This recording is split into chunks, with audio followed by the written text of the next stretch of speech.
Don't let the government be your daddy. You are self-governed. Yes, sir! Access granted. Hey, what's up? It's Rick Dees in the morning. Right now, Vendog. Going live from a 35,000-foot view with Captain America for Jesus himself. Podc Radio. Well. Welcome to Tuesday afternoon right here inside Podc Radio Live. We are 10,000% live. If you are on YouTube, please do like, share, subscribe. If you are on the infamous Rumble, yes, please hit it up on Rumble at Podc Radio USA on Rumble. We thank you so much for that. If you are on X, formerly known as Twitterverse, please hit the follow switch and say, Podc sent me to listen. No, I'm just kidding. All right. Also, repost, share, put it out in the troposphere. If you are on Gatter, GETTR, thank you to Jason Miller, the entire Gatter front office crew. We really appreciate the fact that you listen to us on Gatter and you watch us because it does get better with Gatter. Thank you so much for that. If you are going to be watching and listening later, we're going to be relaying to iHeartRadio, Amazon Music, Apple Podcast, Spotify. Yeah. And I won an award on Spotify. So I guess I'm an award-winning broadcasting podcaster now. That's awesome. Thank you, Spotify. Appreciate that.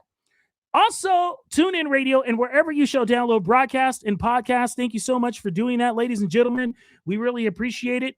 John Haller will be our guest this afternoon. It's going to be a great show, and I'm looking forward to seeing you all here right now. And I'm shouting out my moderators. Thank you so much for that. But before we get John Haller on the air, we're going to hear from Patient Zero, who had to put her 2 cents in on what is going on in Australia and what happened this past weekend. And I want you to listen to the derangement of Ilhan Omar. Become a normal occurrence, not just in the United States, but now seeing it in Australia, who's worked really hard to create non-profession laws to prevent the kind of tragedy that took place. Okay, first of all, she has no idea what she's talking about. Second of all, how in the heck did she get elected? Well, she got selected. She doesn't have the brain capacity, but I think she knows about the stupidity that she's putting out there. I think she knows that. She's smart. She's not some bombastic person. She's being paid to say these things, and she knows it. And it's all a shell game, what's going on in District of Criminals. And let me tell you, how in the world did she get into power? That is my question. That is the right question I should be asking. Why did she get into power? And I'll tell you how she got into power. Because the lefty lunatics and the oligarch donors decided that, hey, you know what? We're going to pay her way. And that's exactly what they did. They paid her way into politics. And this is what we get. We get Ilhan Omar. Yeah. So it's absolutely all by design, folks. And these people are they're just pitiful jokes. And she would never come out and say that she is against people, murdering Jews. She will never come out and say that. Let's just say it how it is. She's anti-America. She's anti-Jew. She's anti-Israel. She's anti-God. Because let me tell you, she doesn't worship the real, true, and living God in Jesus Christ. And the thing of it is, from what I hear in the Islamic culture, that women are not supposed to speak. That's what I heard. I don't know if that's true or not, but I heard that women are not allowed to speak and to be leaders in the Islamic culture. It's all the men. The women are just to breed the babies and just shut their mouths and wear the hijabs over their faces. And she's wearing this keffiyeh, and let me tell you, folks, it is a circus what is going on right now with these people. Let me tell you, the Islamic Brotherhood plan is going into play, and I'm going to tell you there's 42 people that are in power inside of our country that are Muslims. And they mean business. And yes, they are capitulators to Hamas.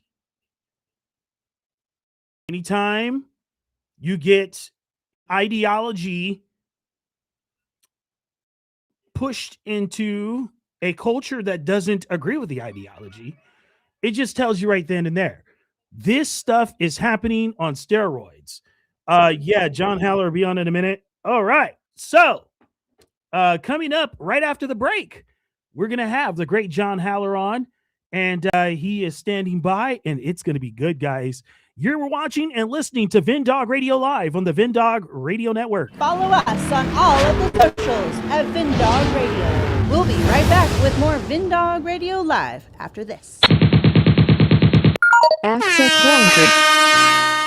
What's happening, friends? VinDog here, letting you know that the merch store is open for business full bore right now. VinDogRadio.myspreadshop.com. That's VinDogRadio.myspreadshop.com. You can score the latest designs from t-shirts, hoodies, jackets, baseball caps, backpacks, and more. We also have mugs, Yetis, and other drinking tumblers.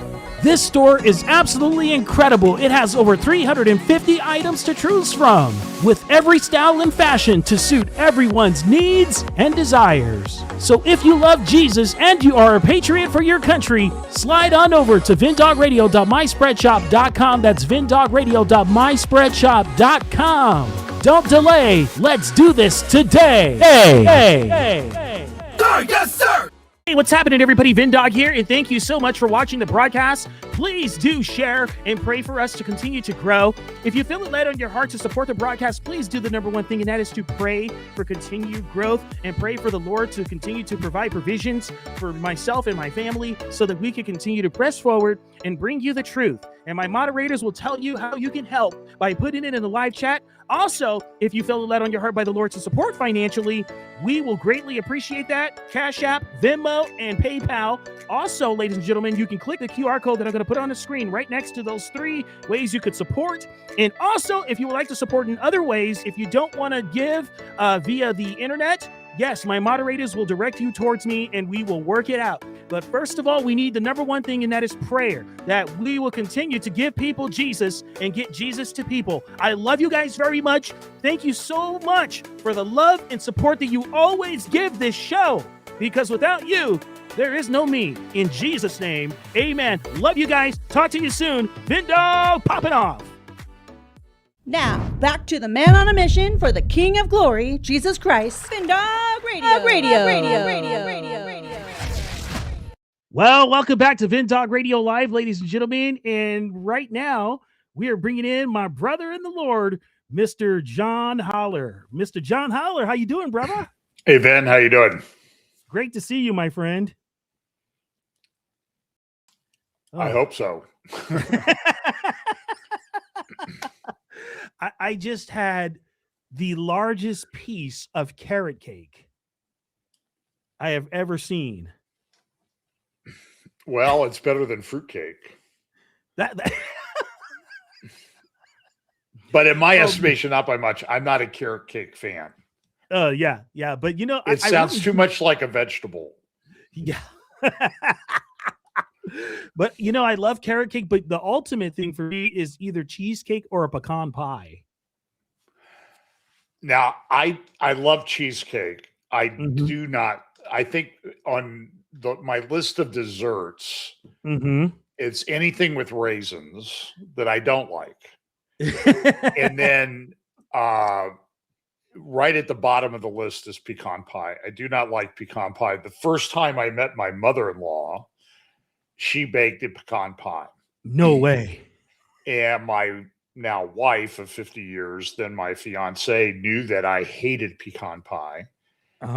And she was shocked that I ate a whole piece. And I learned something very early on then about my mother-in-law was, if your plate was empty, it needed to be filled. Oh, no. So she goes, "Oh, John, I see that you're done. Here's another piece." And I said, "Oh, no, Mrs. Walters. No. That's the best pecan pie I've ever had.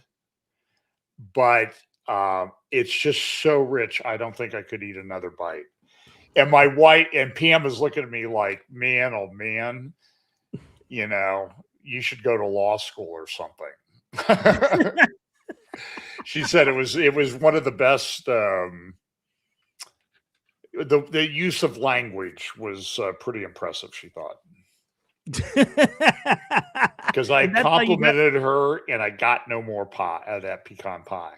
Oh, wow. So, and I know people think pecan pie is the ultimate, and I'm pretty much a vanilla ice cream and with chocolate syrup on it. That's sort of the height of everything for me. Yeah. You know, when I was out there with Brandon, we didn't have a chance to go to that place that you were telling me about to get ice cream.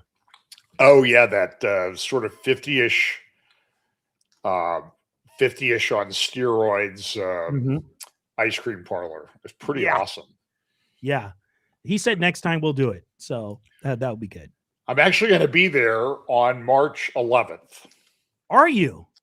Yeah, at Rock Harbor. So I just confirmed that last night. So I'll be around Southern California there before and after that event. So if anybody wants me to come speak or anything, you can get in touch with me.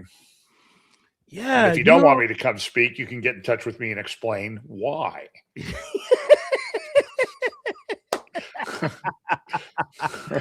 Oh man, that's awesome. That's going to be awesome. You know, John, I'm going to have to try and keep that date open, and so I can come out and probably find a rib joint somewhere. Yeah, you know, I'm we did a conference, Tom Hughes, Hope for Our Times, at a conference down around San Diego, and they had barbecue brought in, and it was some of the best brisket I've ever had. Oh, wow. Yeah. So that's, we'll have to try that. Yeah. There's a good barbecue place not too far from Rock Harbor Church we found last year when we were up there. So. Oh, wow. That's cool. See, I don't think Terry Black's in Austin and also up in Dallas is just like, it's hard to imagine anything better. I mean, it really is heavenly food. Well, you're talking about Texas barbecue there. That is the real deal. Yeah, we went to Terry Black's and it was down in Austin. It was on Good Friday, actually. And it was, boy, was it good. Yes, John, we're going to have go to a barbecue place and test out the food. That'll work. Well, apparently we have nothing short of anything to talk about today. That's why we're talking about food. And yeah. But, it's actually sad to see that Australia has been taken over by jihad. Did you see this? I did. I watched the whole video. Yeah. There were some real heroes. There was a couple that tried to disarm them early on. And, when you're trying to disarm somebody with guns in Australia, you're really starting off way behind it because you can't have a gun. So I don't know, the guy did jump him, a guy named Ahmed. And I haven't figured out, I don't know if this guy is a Muslim or a Christian or a Maronite Christian or whatever. But look, the guy tackled the guy. And, you wondered he picked up the gun and why he didn't shoot it. But there's a lot of different reasons for that. One, he may have been pretty much indoctrinated in the Australian system that if he's holding a gun, they're going to shoot him, even if he's trying to help. And that's always a possibility of those situations. Yeah. And the gun may have been jammed. And he may have thought he got the guy, but the guy got shot. I mean, the guy that took away the rifle got shot many times. And there's a possibility he could lose his arm from the injuries that he got. Yeah. Yeah. So he was injured. Okay. So, and it's always easy for us to sit here at our computer or on a phone. Oh, well, why didn't they do this in this situation? They should have done this. Why did they act this way? And until you're actually in the situation there with until you're actually in that situation, it's hard to say what you would do. You would hope you would act and do the right thing, but maybe not. Yeah, you just never know until you're in those situations. Right. I mean, how many things in regular life do you do when you don't really quite measure up? Um, you know, and so there's plenty of examples of that in our own lives, let alone in an emergency, life threatening situation. But the barrage of gunfire went on for like 10 minutes. It was actually about 20 minutes after, and the police station was closed. So I don't know. You don't know what information the police had. Mm-hmm. The reaction of some of the police seemed a little bit like they'd been trained to be woke, I guess. And so, I mean, look, they'll be unpacking that one for a while, I think. Yeah, it's going to take about 20 years for that one. Yeah, I mean, but we'll wait till what's her name, Candace, gets on the investigation and unleashes all of her magical dream powers on what happened. Oh man, what a sideshow Bob she is, right? Yeah, I mean, I did see a picture of a police car drive by there early on in the thing, and you don't know what the police officers were doing, whether they were staging in a different area, trying to go to help people that had already been shot. So it's kind of hard to say because we don't have, full graphics and schematics and that type of thing about what happened. So, but look, it was terrible what happened. Yeah, the absolute insanity of it all is that these people were celebrating Hanukkah. Right. It's clear that they targeted a Jewish celebration on the beach. And I'm told it's Bondi Beach, not Bondi Beach. Oh, it's Bondi. Yeah. Okay. Okay. That's what somebody in Australia told me. They said, I said it wrong. And I said, but you knew what I was talking about. So what's the big deal? And, I mean, is it the purpose of language to communicate an idea? So I communicated the idea that I wanted and he got it right. So no problem, right? So anyway, I think we're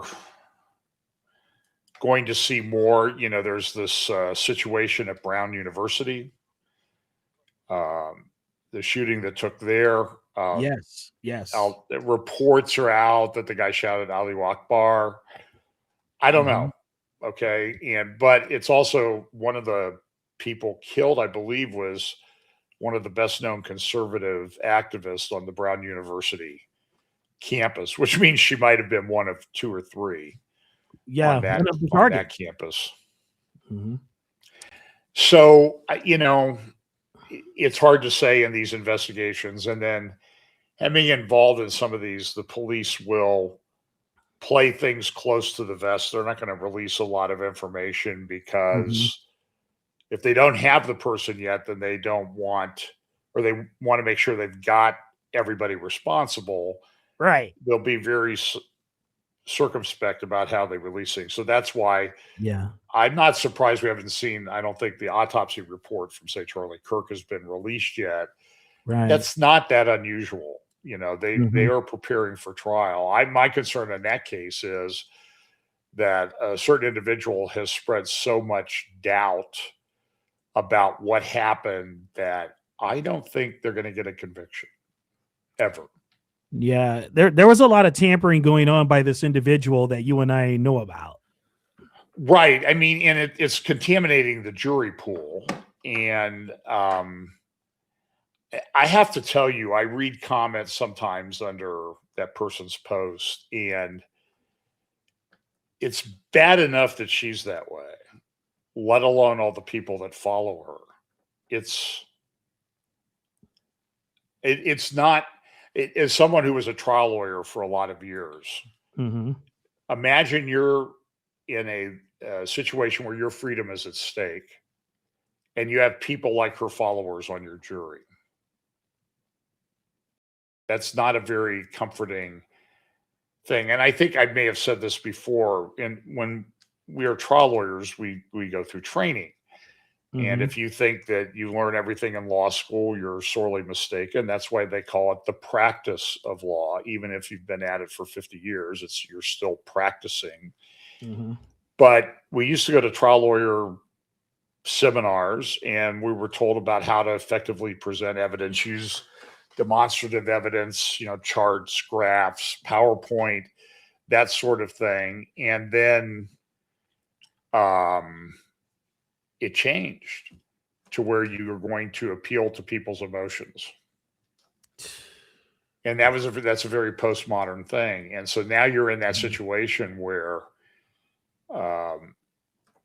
I don't know if I was a trial lawyer now, I would necessarily want a jury trial. But the problem is the judges are just as bad in some cases. Oh yeah. I mean, we've got a whole generation that's much different than it was when I graduated from law school in 1980. That seems like what is a couple generations ago, but I don't know. I'm glad I'm done. That's what I could say. I'm glad I'm not still out there doing that.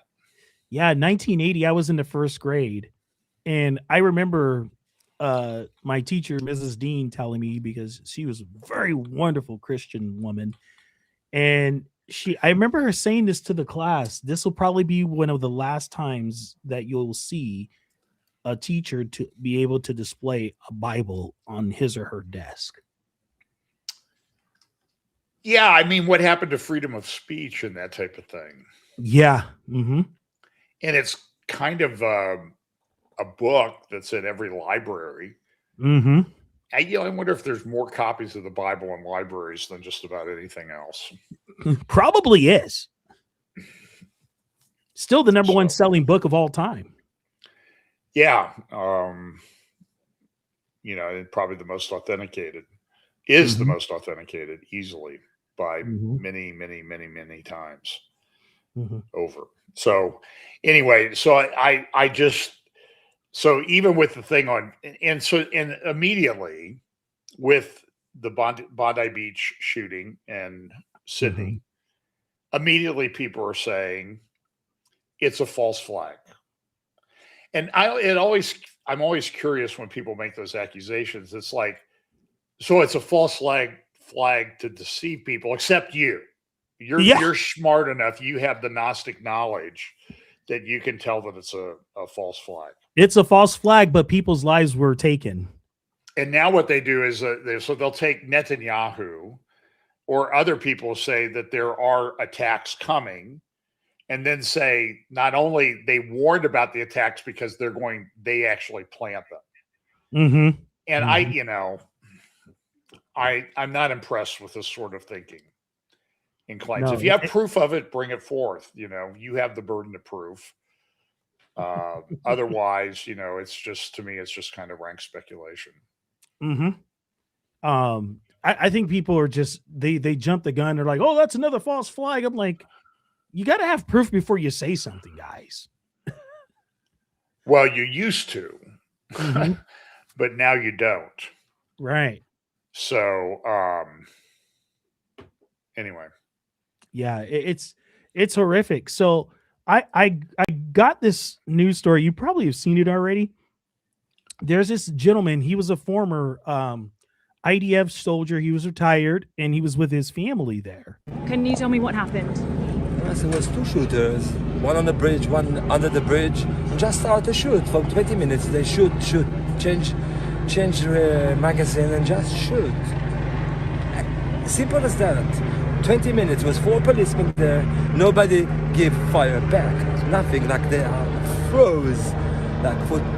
It looked like 20 minutes, and they shoot. The guy changed magazine. I look at him all the time. I was doing my babies under me, and I look at that, and it's just rifle and a pistol, and just shoot. And the other one was under. They started to come close to the audience. I think one of the people took his rifle and shoot him. That's one of them. That's what I saw. I didn't know how much I saw, but... Who were they targeting? Oh, all the crowd. Anyone. Jewish. Just shoot. Doesn't matter who. Men, all, kids, everyone. No. Did they say anything? I couldn't hear. The shooting was so loud that we couldn't hear if they say. I was too far. He was on the bridge. I was near the tent. So, but I saw. I look at him. I look for the shot. I look at his rifle. He aimed. He really like take his time. He should take his time. And 4 policemen there didn't give fire back. I don't understand why. Why? What was going through your mind? Nothing. Like I'm Israeli. Like I'm familiar with this situation, but like it's terrible in the middle of Bondi. It's terrible. Terrible. What was tonight supposed to be about? Hanukkah events. Jewish Hanukkah events. Like we do it every year. Sunday, first day of Hanukkah, we do it here.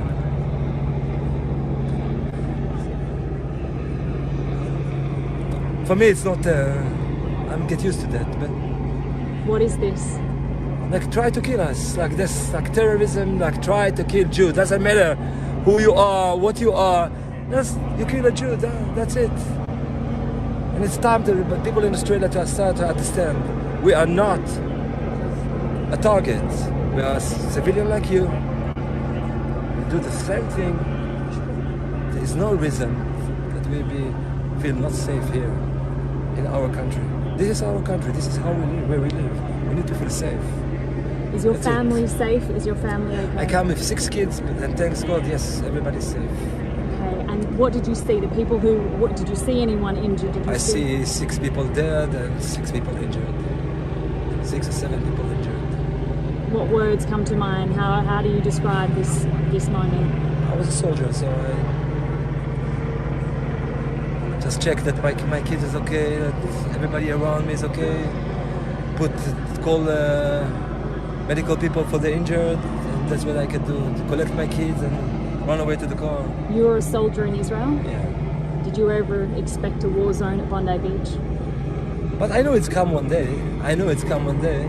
I saw many incidents. I know it's come one day, but not that level. No, I thought one gun car, one shoot, one bullet, not 20 minutes. What's your name, please? Wow. Wow. He's like, we're used to this. Yeah, I mean it's happening all over. I don't know if you saw the video of Jews being attacked on the New York City subway. Yes, Literally assaulted yesterday. Mm-hmm. And you know, I don't know if I've been here with you since I went to Israel or not. But I went to Israel in October and November on 2 different you were on with trips. me after the first trip. Yeah. Okay. And yeah, so I went down to Gaza, and it was, oh yeah, that's right. We talked about like the first 2 days of my trip in the last program that we did. Mm-hmm. So, which almost lasted 2 days. It was almost like my trip in real time. Mm-hmm. But it was,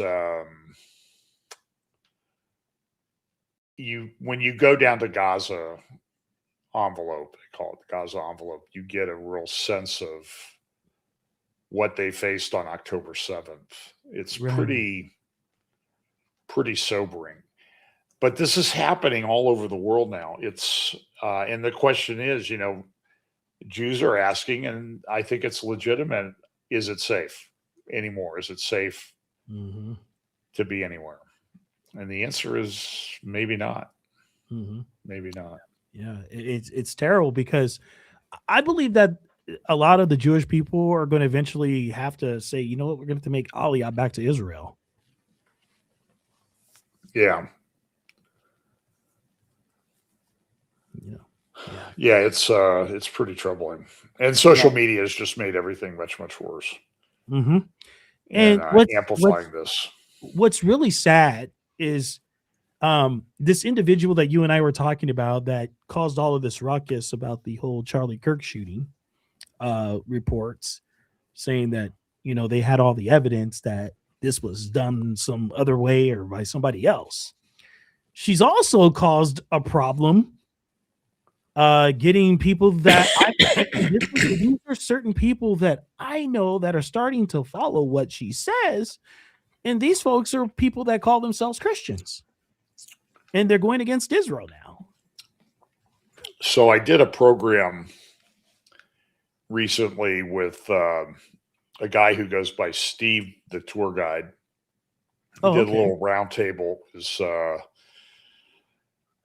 J. Micah Hancock from All Israel News, Mark Sutherland from the Sutherland Report, myself, and Steve Ben Yashai. Steve's a tour guide. Mm-hmm.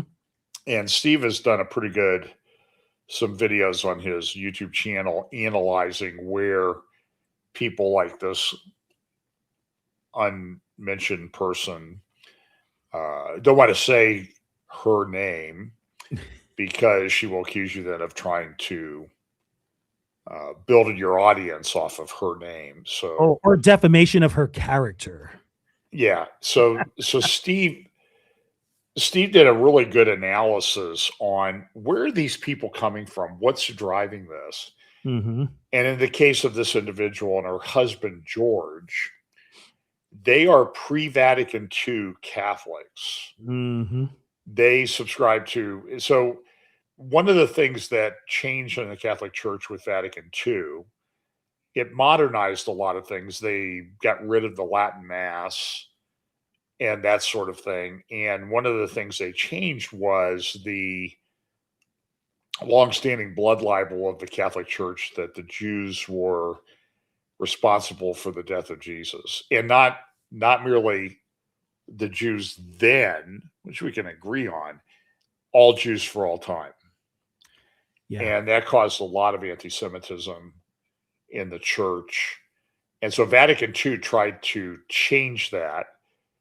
But people like this individual and her husband, George Farmer, and others belong to pre-Vatican II Catholicism. Like they want Megyn the Latin Kelly. Mass. They reject a lot of things. For example, their theory is that because this changed the church, all the seat of Peter is empty. There's no valid pope at the present time, and hasn't been since Vatican II. Mm. So they're very much throwback reactionary types, and they want to go back to when the Jews were collectively guilty of the death of Christ for all time. Wow. So, yeah, and they feel that the church is the replacement for Israel.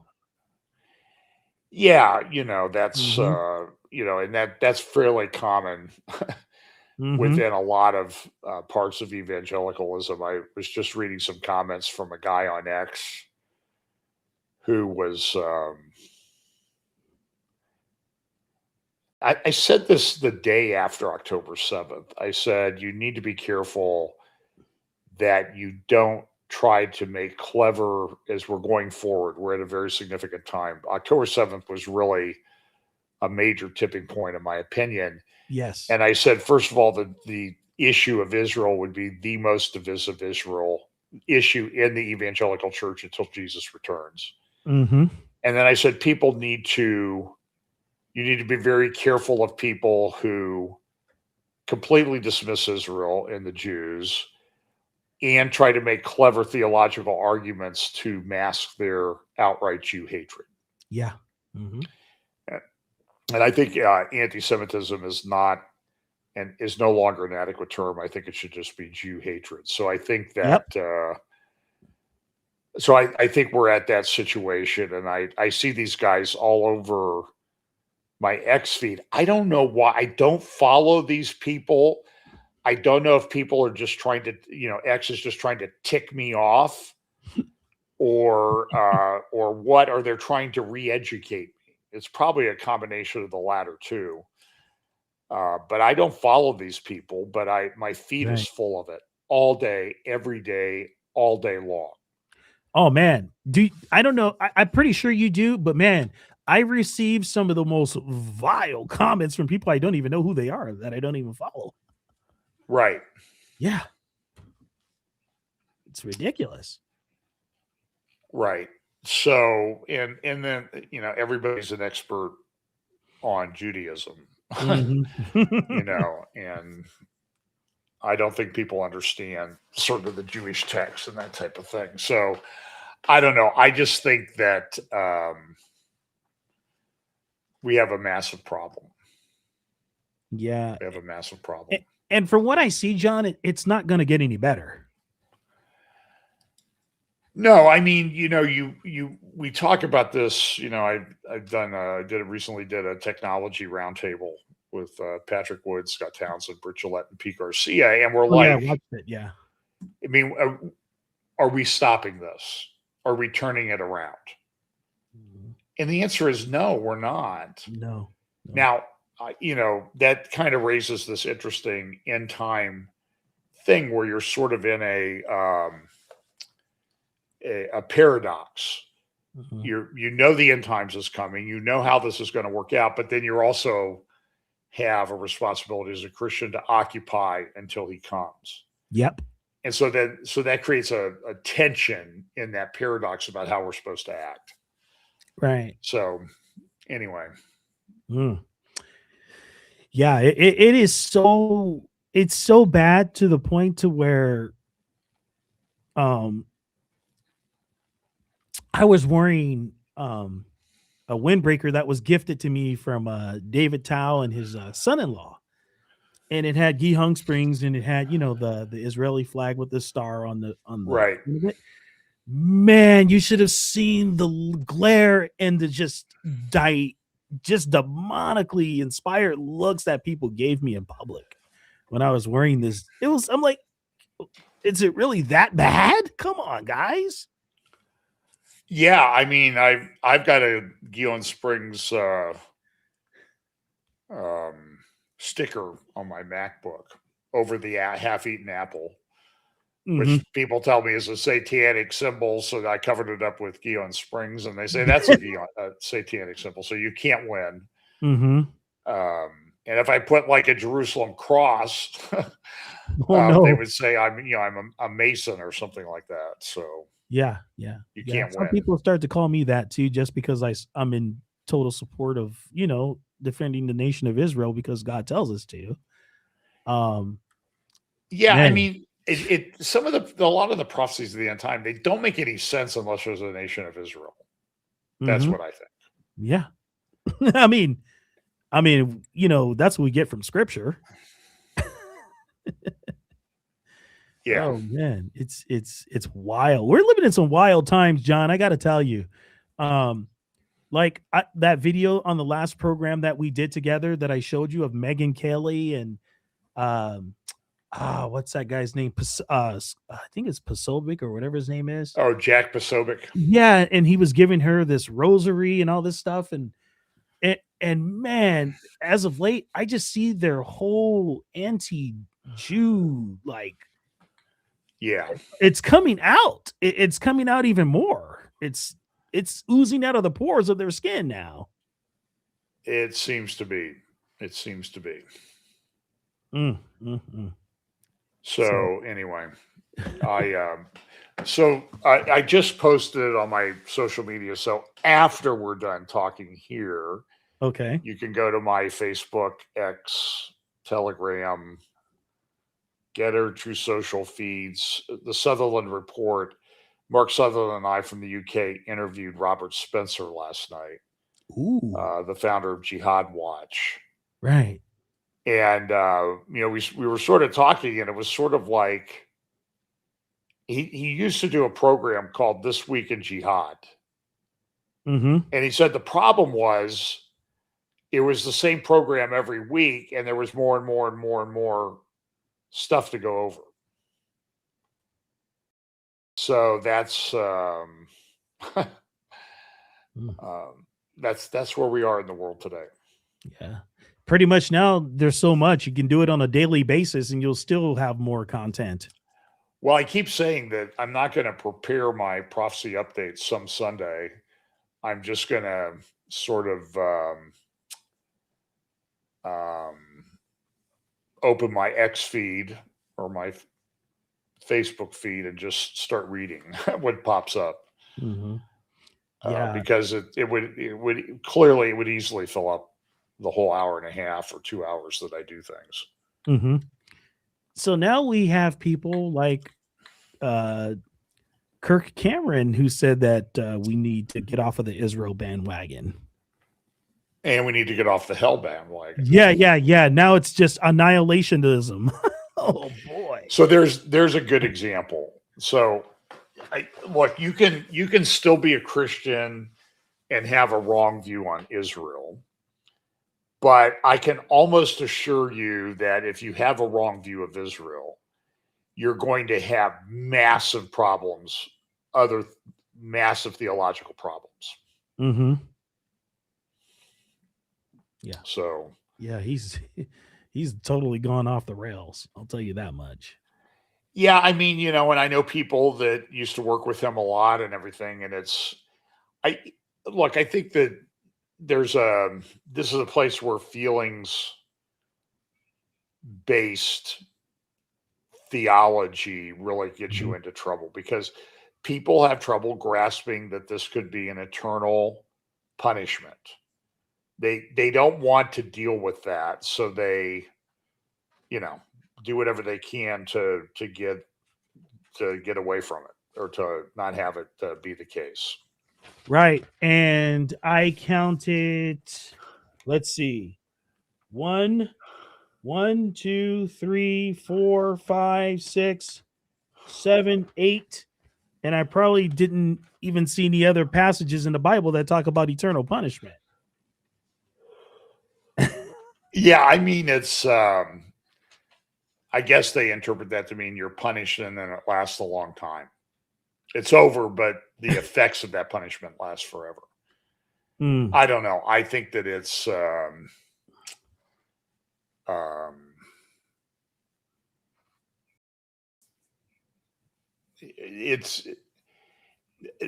mean, I used to do a lot more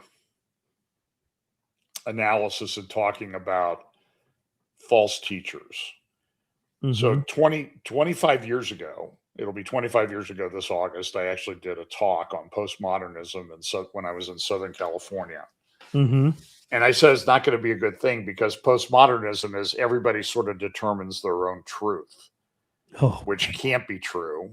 Right. So, the saying of the postmodernist would be, everybody gets to determine their own truth. Oh, which you think is true. What you just said is true. So you feel that that's true. And it's not. But, I talked a lot about the emerging church over time, and the impact that was having on evangelicalism. And it's interesting that it sort of faded away, the concerns about it. And the reason it faded away was because a lot of the bad theology and things that they were talking actually got incorporated into the church.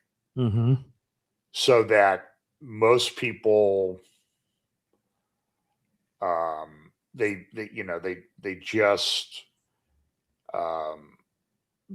just don't care about it anymore. What was the old saying? It's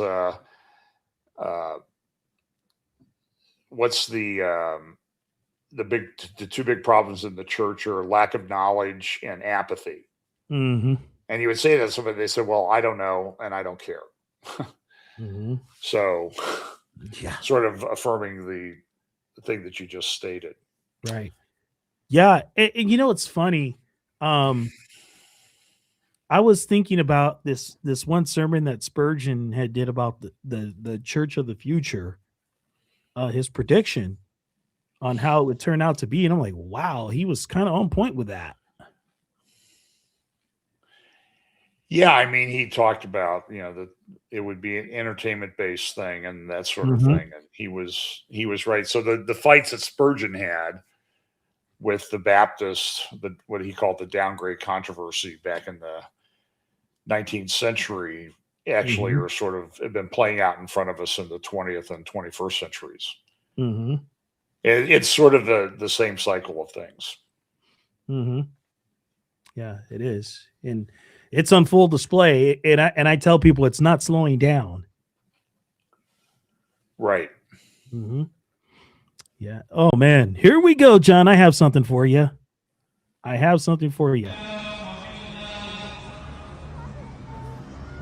This is in Australia. Is this post the attack the other day or before it? Before it. There was a massive celebration in Sydney or in Australia on October the 8th, 2023. The day after, they were celebrating what had happened in Gaza. Yeah, they were dancing in the streets. Right. So it's pretty problematic. And this is, and I tell people, firearms is not the problem. Look at this.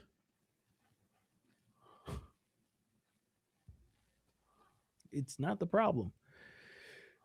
This is a major spiritual warfare, though. Yeah, I mean, look, it's coming everywhere. And so when we talked to Robert Spencer last night, it's everywhere. And, we see things being done by our own government that seem to ignore the facts about how bad this is. Yeah, it's really bad. I mean, some of the things they are,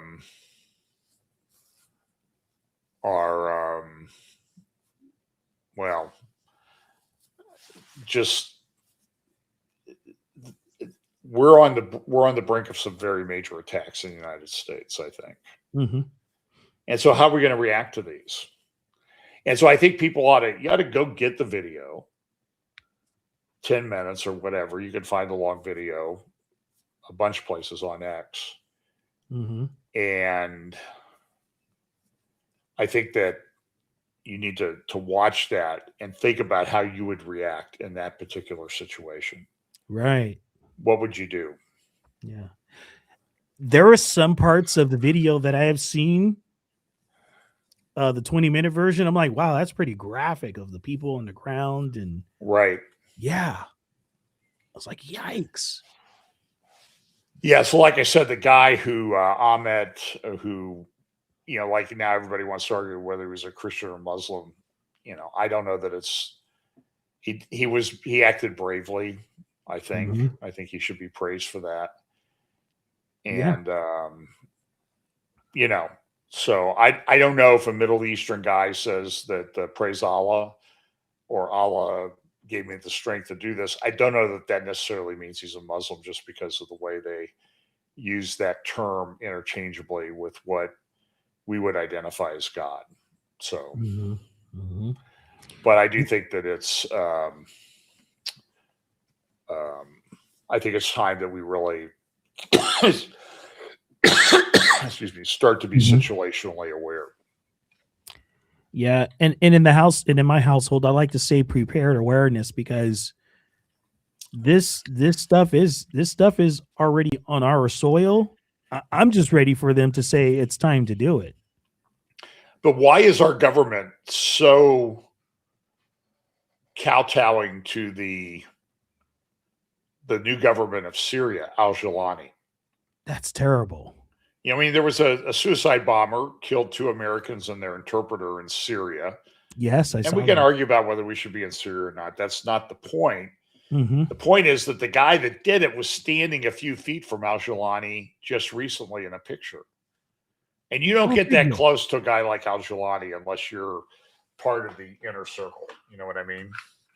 Yeah, and supposedly he was devastated and appalled about it, which we know that's not true.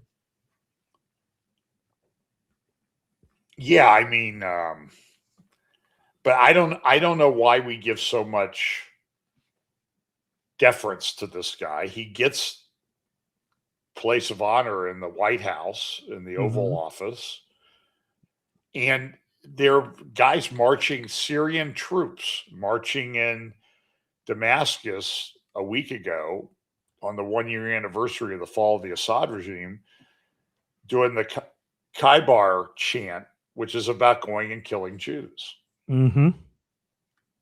So, I mean, why do we put up with this? Why do we make these agreements with Qatar and give them sort of a similar to Article 5 of the NATO treaty that if they're attacked, we'll defend them? I don't understand this at all.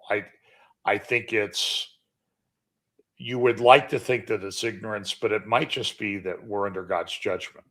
And so that our leadership is making very stupid decisions. Right. And I think you have to call them out as very stupid decisions. I know people want to argue with me that our administration is playing 3D or 5D chess. And that's I'm not the sorry, I don't case. see it. No. Okay. But I'm not a very good chess player. So you think you're a good chess player, but then you sit down with one of those computerized chess things, and it's like over in 5 moves every game, no matter what you do. So yeah, and they're playing footsies with people that appeal to Allah, who is the chief of all deceivers. Right. So they're being deceived. Right. Whatever happened to the days when you're able to say something like that, and even about the people that you vote for, like, hey, you can't call a spade anymore. Well, we've got unless you're Susie Wiles. Susie Wiles, the chief of staff of the Trump administration, just gave an interview, and she wasn't exactly kind to Trump in it. You know what I mean? Mm-hmm. So I don't know. Yeah, it's. I just think we've got some big problems. Mm-hmm. Yeah, and the swamp is never going to be drained. I don't think so. It's gotten fuller, actually. Yeah, it's a standing room only in there. I just feel that we're here to be salt and light and just to contend for the faith, and it's like Lee Brainerd would say, this world is a sewer and we're just passing through. Yeah. Yeah. It's absolutely incredible. Do you remember this lady? I think a few programs ago, I played the 100-year plan speech that she gave about the Muslim Brotherhood some years ago. And she just made a recent video about this.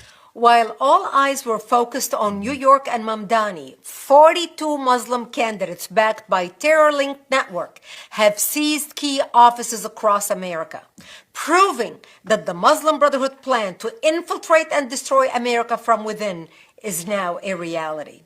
76 Muslims ran for office nationwide, 42 won, 3 races still pending. The 42 Muslim officials now occupy positions in some of the most influential jurisdictions in the country, from New York's mayor office to Virginia's executive branch, from Michigan's heartland to local school boards. The newly elected officials span at least 9 states: New York, Virginia, Michigan, New Jersey, Maryland, Washington, Ohio, Pennsylvania. Oh, did she just say your state? She did. We had I think a local municipal court judge in Columbus and a school board member in suburbs of Columbus in one school board election. Wow. And I mean, we need to understand that the demographics of the country are changing. People aren't having babies. There's a collapse all over the place of population, birth rates, fertility rates, everywhere you look. For example, in China, so if fertility rate has to be 2.1, the average female needs to have 2.1, average of 2.1 children to stay even. In China now, the birth rate in some of the major cities in China, and this is common as people move into cities, the birth rate falls, is 0.2. And I had a quote from The Economist, and they were saying, like, at this rate, every generation it gets half of the people are gone. They're not dying off. They're not new people to replace them. Populations age. Harder to take care of people. Who's going to pay to take care of a bunch of old people? How are you going to invade somebody? What are you going to have?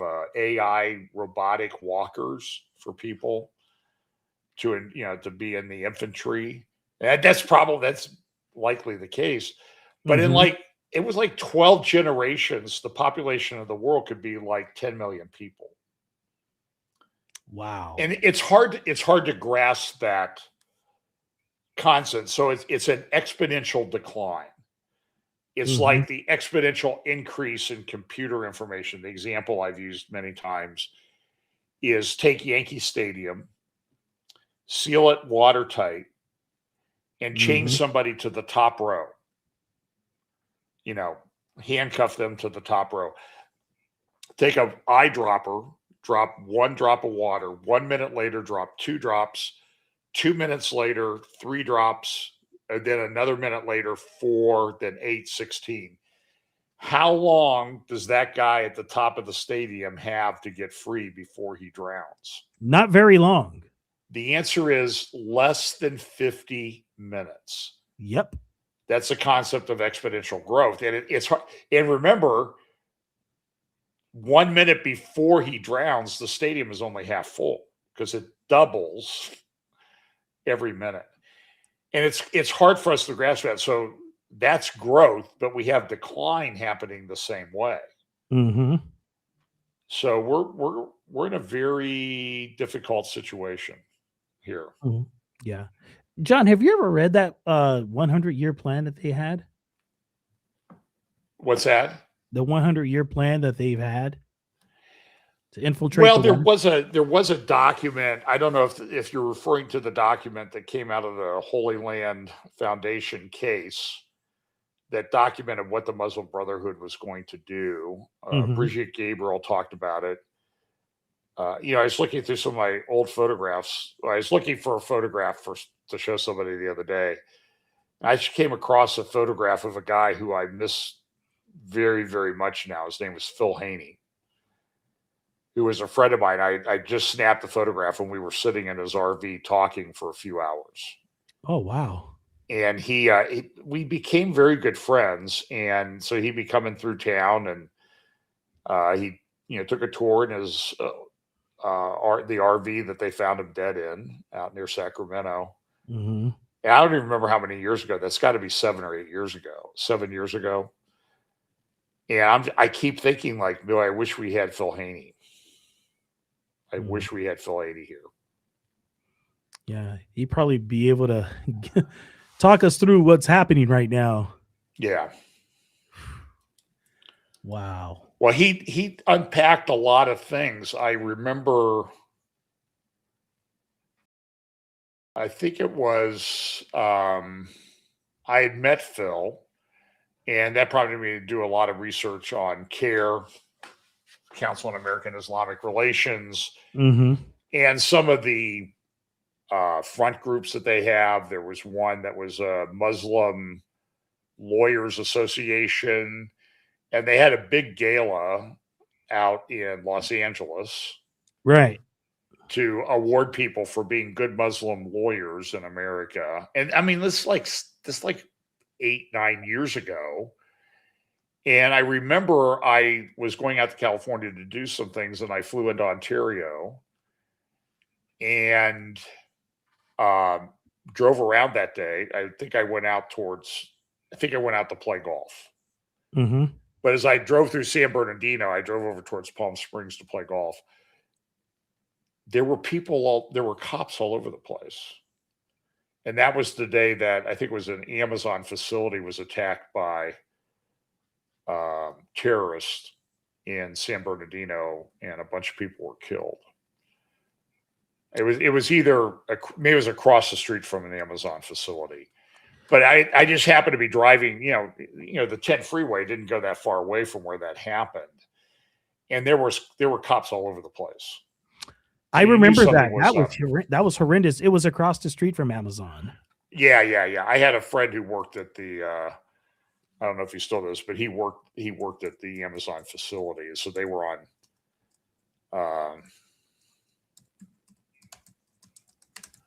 so I'm trying to remember when that was. That would have been December of 2015. Wow. Holy smokes. 10 years ago. Can you believe that? Wow, December 2nd, 2015. 16 people killed. Yep, I remember that. It was It's pretty horrendous. Well, I mean, and we sort of think like, well, that happened, and then we start thinking like it was 10 years ago and nothing's changed. Really, the way the government responds to it. Yeah, a lot. Right. So, big problem. Wow, 10 years ago. That's unbelievable. I remember that, and it was just a huge. Yeah, you were in high school at the time, right? Wow, 12 of the best years of your life, right?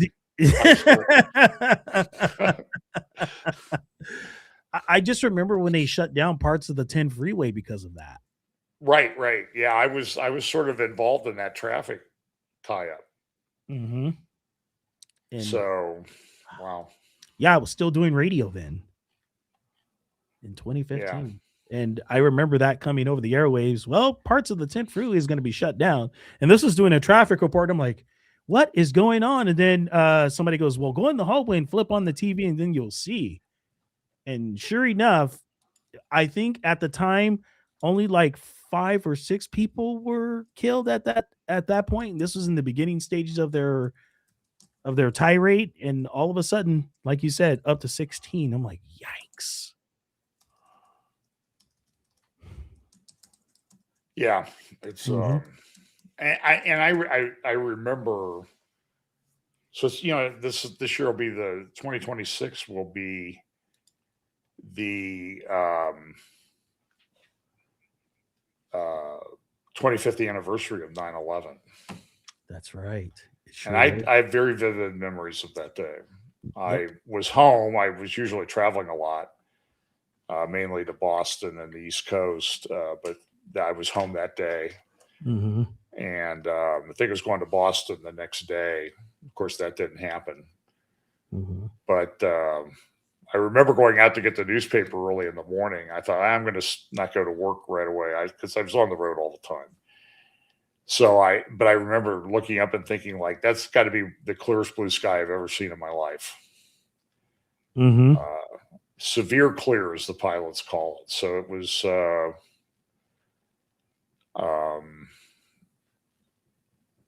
anyway. Yeah. 9/11. So 9/11, I remember 10 minutes before the towers were hit, I was signing off of the air and I went to a commercial and the morning show guy comes in and he puts his headphones down by the soundboard, getting prepared. And so I had to give him a little bit so he can get prepared. And then he comes back in 10 minutes later when I'm closing out, and he says, the towers were hit. I'm like, what? And he goes, yeah, come and look. And so, because the engineer set up a room in between 2 of the studios in the main studio to where he put a TV in there just in case we needed to catch some media stuff. And I walked in and I said, no, this is not real. This is a movie you're watching, right? He goes, no, this is real stuff. And it was 5:44 that morning, my time.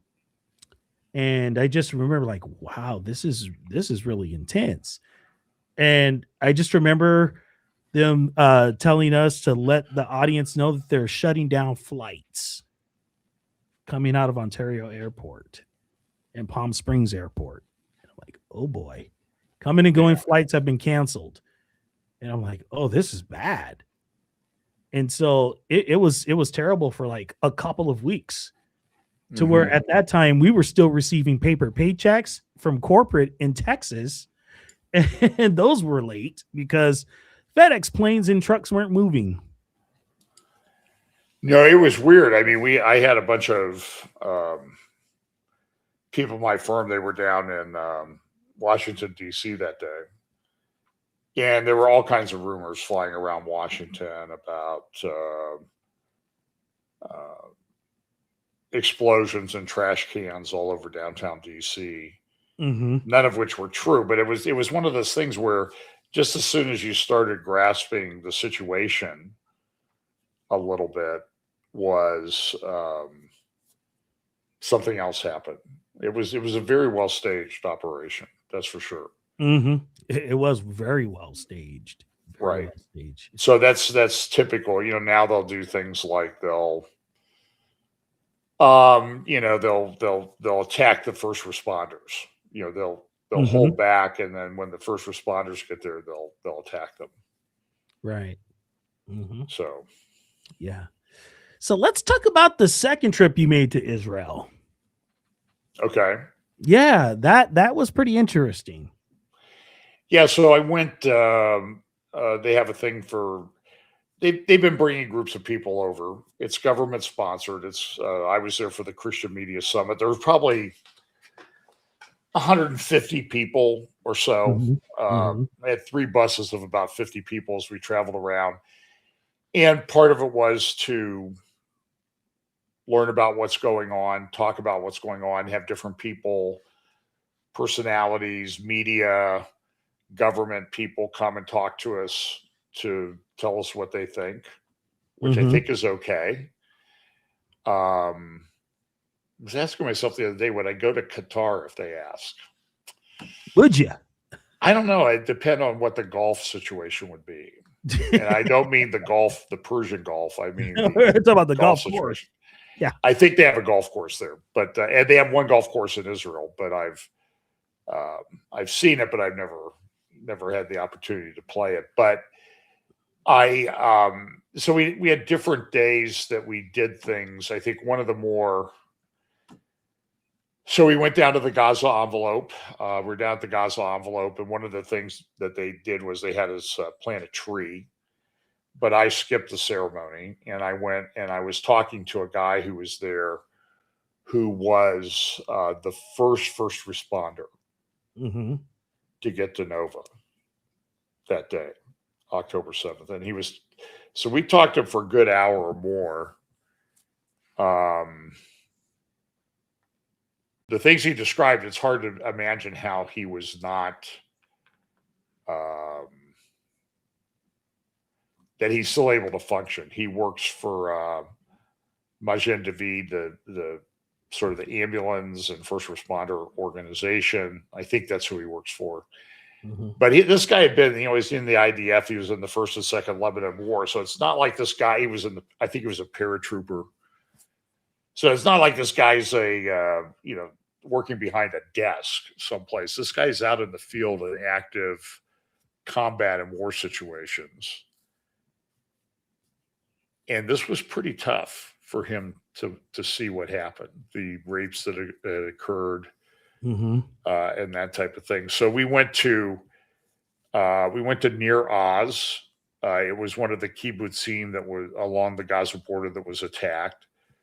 At Nir Oz, I think they had about 225 residents. It's a commune. They live in little homes. They have a common dining area. In some cases, the kids in the kibbutz will live in a dormitory. They don't even live at their parents' home. Oh, wow. And there's bomb shelters all over the place because they're, half mile from the Gaza border, and Gaza would fire rockets all the time. And they were told, you have 10 seconds. Once you hear the siren, you have 10 seconds to get to a shelter. Otherwise, you could be killed or injured or whatever. And it was, it was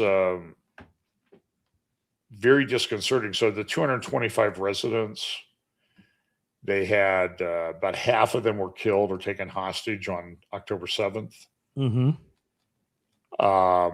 And you went in, the first place we went in was the common area, the dining area. And it was interesting because I was with people. Some of them are journalists, some of them are pastors or podcasters like YouTubers like myself. And I said, oh man, look at the bullet holes. And there were people there. These are journalists. Okay. It's hard to get your head around it. Right. Okay. I'm not criticizing them. Okay. It's hard. I had already been a few weeks before I'd been to Far Aza, and I saw all this. So I knew what to look for. And you look at something and it's like, oh, wait a minute. That's not polka dots on the wall. Those are bullet holes. Attention to detail. Well, it's just something that if you're not used to it, it takes a minute to get your bearings. Like, okay, now I'm in this massive crime scene terrorist attack. Mm-hmm. So I said, oh, look at and so they had big sliding glass doors and they had bullet holes in them. And I remember pointing to this one lady, those are bullet holes. She goes, oh, is that what that is? Like, yeah, it's not, I didn't say this, but I want to say it's not there for air conditioning. Yeah. No kidding. And so and then you go into the area where they had their mailboxes to get their mail. And so there are a couple hundred 100 mailboxes, but half of them had kidnapped or murdered stickers on them. Ouch. So we walked around. There was a place out in the common area, in a little park area near one of the passes. There was a surfboard there. And they said, yeah, the guy who lived here liked to surf, had lived in Gaza, used to go over to the Mediterranean and surf, and he was killed right here. So we put a surfboard up as a memorial to him. And then you would see flags here, like for people taken hostage or people murdered. That's where the Bibas family was. And it was clear. And the guy that was leading our tour was the head of security at Nir Oz on October 7th. And he said that, I said, so Hamas came. He goes, no, it wasn't Hamas. It was regular Gaza people. And they had Arabs working there in the kibbutz. And they were taking information back and giving intel to Hamas about where safe rooms were, what doors were locked, what the security detail, if they were patrolling the area, how they operated, what their timing was. And so they studied that for years. They studied all of that data to make up their battle plan. Wow. So we went out by the Bibas family house, and then we went over by the fence. So the fence around the kibbutz, and there's a security gate and everything, because they live on the Gaza border. There are people right across that border that want to kill them. So half mile away is the Gaza fence, and then just beyond that, you can see some of the buildings still standing in Gaza. And we would hear explosions while we were down there, hear jets flying overhead. Because this was this was after the ceasefire had been reached. I was there before Trump came to Israel to, get the ceasefire agreement in place. It's not a peace agreement. I don't care what anybody says. But it was. And so I looked up at the one building, and there was a sign up on the wall. It said Gush Katif. And it was like an arrow. It was like a road sign pointing towards Gaza. Mm-hmm. And I said, I talked to the group on the bus going back. I said, that sign tells you everything you need to know about what went on here and what led up to October 7th, 2023. Because in 2005, Gush Katif was a Jewish settlement in Gaza, farming community, high-tech warehouses, greenhouses, and that type of thing that they left behind. And when the Jews left, and it wasn't just live Jews, they dug up every body of a Jew that they knew about and took it back to, and took it out of Gaza. So Gaza became totally 100% Jew-free. And everybody said, oh, well, now everything will be okay. Well, it's not okay, because what they did then was plan to attack people. So this is a massive problem. And I said that, and I remember I was talking to the guy at Nova a little bit later, and I said, well, maybe if Gush Katif was still in Gaza, October 7th might not have happened. And he said, no, you're wrong. It's not might not have happened. It would not have happened.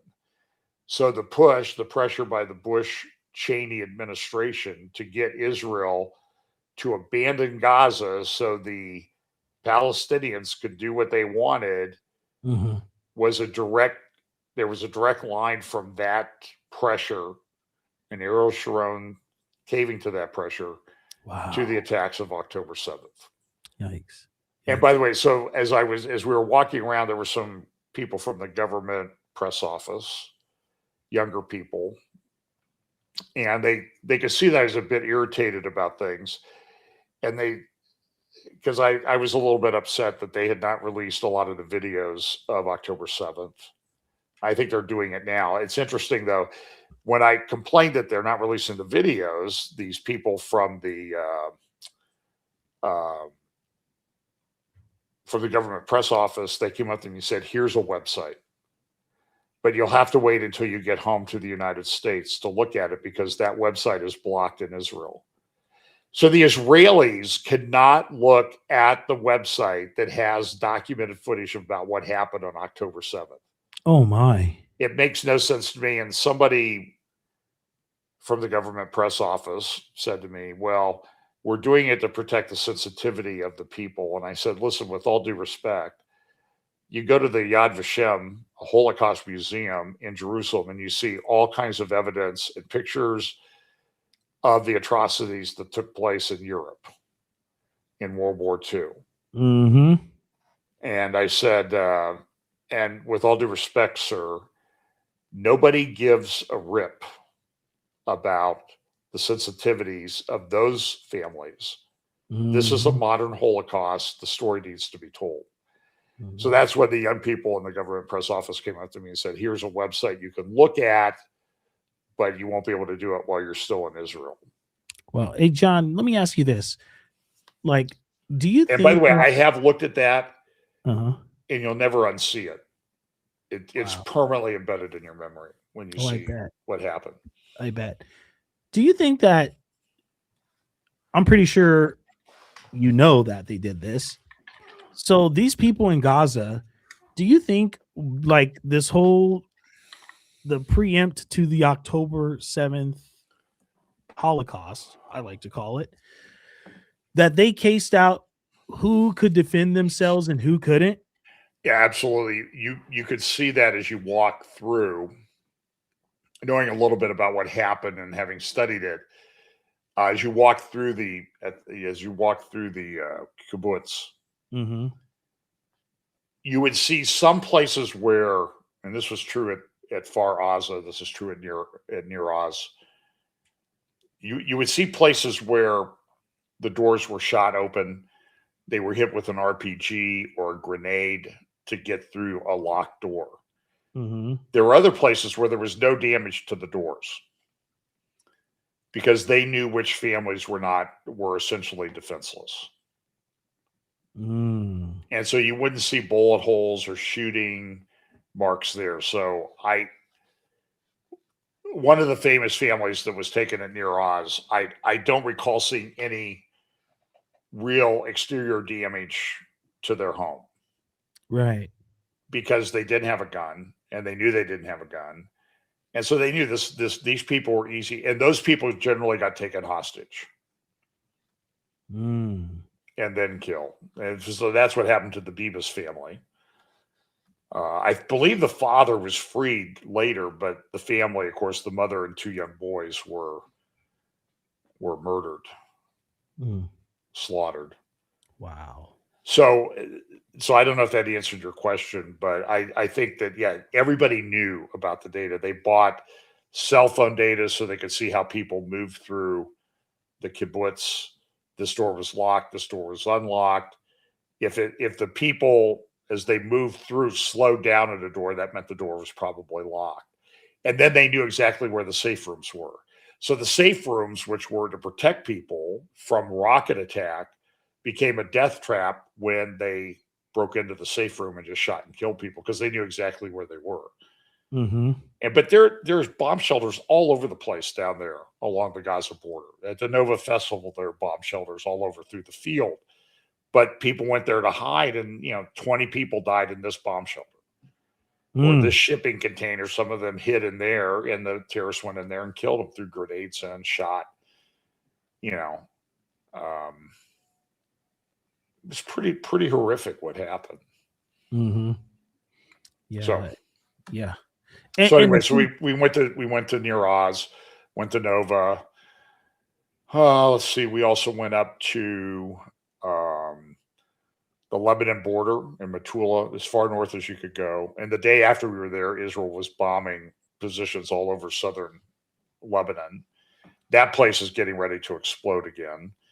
Hezbollah keeps building back up, and at least one IDF person I talked to explain it is they're building back up faster than we're doing these piecemeal operations to take them out. So eventually there's going to be some kind of operation into Lebanon.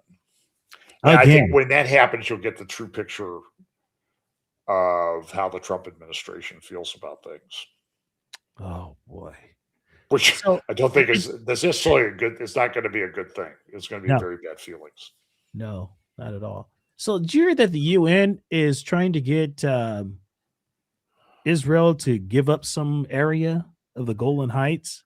Well, yeah, they did introduce a resolution, which is how many hundreds or thousands of these resolutions have been introduced at the UN since it started back in 1947, and most of them deal with Israel. So there was another one to Israel should give back the Golan Heights. Interesting point on that. The Trump administration is pushing to have Indonesia, a Muslim country. It's the largest country population-wise where Muslim is the main religion. Islam is the main religion. It's not the country with the most Muslims, though. That country is India. Which a lot of people don't know, but anyway, they were going to put 20,000 Indonesian troops into Gaza. So who would they be on the side of? The Gazans, right? Because out of hundreds and hundreds of resolutions introduced against Israel, Indonesia has never voted in favor of Israel on a single resolution in the entire history of the United Nations. So what do you think they're going to do? So and by the way, there's a guy, if I can't remember his name, I follow him on X. He's a researcher. Do you know the largest genocide in human history? Where it was done by Muslims? In which country? It happened back in the 12th and 13th century in India. It was Muslim invasion of India. And there's disagreement as to the numbers killed. I've seen the numbers range from 80 million on the low side to 800 million on the high side. And this happened. Historians have documented it. And when you talk about it, people deny, no, that never happened. Islam is a religion of peace. When I was in Jerusalem, I was walking around with one of my friends, and we were in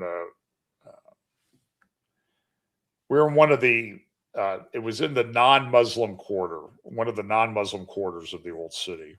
And I started talking to a young guy, and it quickly devolved into a shouting match.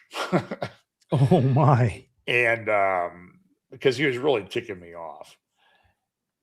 And he said, the only reason that Islam has been radicalized is because we went into Afghanistan and Iraq. Before that, Islam was just a peaceful religion. That's sort of what I said to him. That you've sort of imitated. You must have heard the conversation. I laughed in his face. I said, "You're young. You're obviously ignorant. You don't know, and I hope someday you learn." Yeah. So we were going at it pretty hot and heavy. So I mean, I liked the guy. I didn't hate him, but he just was not very bright. Yeah. And then we have this whole thing with Erdogan. I'm like, man, this guy's probably licking his chops right now.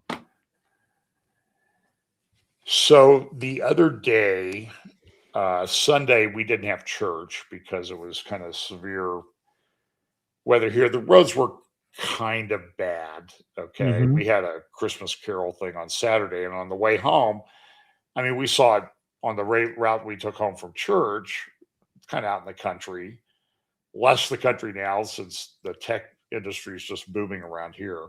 Mhm. But there's somebody had slid off the road into a telephone pole and cracked the telephone pole. So, I mean, if the car was totaled, Right. so we saw that, and then the wind chills were going to be, at the time of church, the wind chills were between 12 and 20 below zero for the time.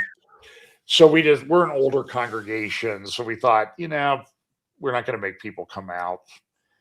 So I grabbed Mark Sutherland from the UK, and we did a prophecy update and discussion. It's on our YouTube channel. And now I'm trying to remember the point. So now I've kind of gone down the rabbit hole far enough that I can't see any light at all. Oh, And no, you don't want to be like me. I can't remember what I started to talk about, but I don't remember. We talked a lot about, I know what it was. So I found some clips last week. I think they were on Tuesday or Wednesday. If you go to the live tab at I-24 News on their YouTube channel, and about 2 hours in, there's like 3 or 4 8-minute discussions with a panel about what's going on in the Middle East. And I played some clips, including one, which I think was the most important one, was the last one. And it was a lady. Her name is Ruth Wasserman Land. I think she's probably in her late 40s or 50. Doesn't look it, but she has 4 kids. Used to be a member of Knesset, Blue and White Party. She works with the Misgav, M-I-S-G-A-V Institute, which is a think tank in Israel. And she's incredibly articulate. I think she speaks 4 languages, Hebrew, English, Arabic, and something else. I don't even know how people think when they're talking, and switching from language to language. I don't know how to do it. But anyway, she made a very interesting comment about Syria. And she said, I agree with all you guys, what you're saying about Syria, but I would suggest to you that Syria no longer exists. And that was a very interesting, because it's now run by Turkey. And so I've been talking about this, me, I've been talking about Turkey for a long time. Yep. I did a talk at Hope for Our Times in Texas back in September, and I called it Talking Turkey in Texas, was the title of my talk. Because I think Turkey is incredibly significant. So let me kind of tie this up just a little bit. Okay. So you have Turkey in charge of Syria. You have Turkey's taken over half of Cyprus. Turkey's actively involved in Sudan and Libya. And you don't really hear that much about it. And certainly the people running around on behalf of our administration appear to have no clue about this. And there was an article in the, while I'm talking, I'm going to try to find it, because it was really one of the more important articles that I've thought I've seen. A friend of mine in Southern California sent it to me. It was in the Eurasia Times. And let me see if I can find this. You have the capability of sharing the screen as well. Oh, do I? Yes. I don't see anything there. Oh, there it is. Oh, you look better when you were small, but that's real common. So here's the let's see. Here's the article. Okay, here we go. It's in the Eurasia Times the other day. And it says Moscow holds the passports, Ankara holds the legions inside Turkey's silent invasion of Russia. This is a very important article. It says when Ersin Tatar, the former president of Northern Cyprus under Turkish occupation, appeared in the family photo of the Turk states last October and signed the Gabala Declaration. Moscow took notice. What it failed to grasp, so there was this declaration to sign over the Cyprus issue. It's a little island, but a big issue because it has a lot of gas implications on who controls the gas in that part of the Mediterranean, including Lebanon and Turkey and Israel and that type of thing. It's a big issue. So it says that what it failed to grasp is that the same stage used to rehearse legitimacy for an occupied territory is also rehearsing something far larger, a quiet redrawing of identity across Russia's Muslim regions. And remember, under the old Kazakhstan, I think I might have said that right. My friend in Australia, he'll correct me if I'm wrong. The Stan republics of Central Asia, Turkmenistan, Uzbekistan, Kazakhstan,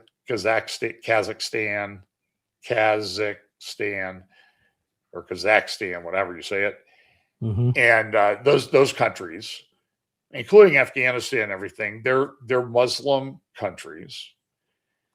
And they used to be part of the Soviet Union. But now they're not. And the result is that Russia has an Islamic problem. It's far bigger than anybody really realizes. So what they're saying here is they failed the same stage as a quiet redrawing of identity across Russia's Muslim regions. So under Erdogan of Turkey, who is Muslim Brotherhood, he's 71. He's bringing his son on board. He'll be 72 in February.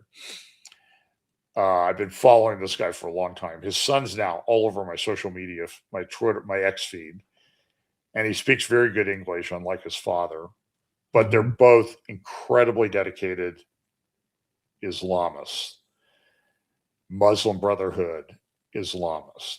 And they're but the thing is, so when you look at the way people interact in the Middle East, very often the religion is very important, but above religion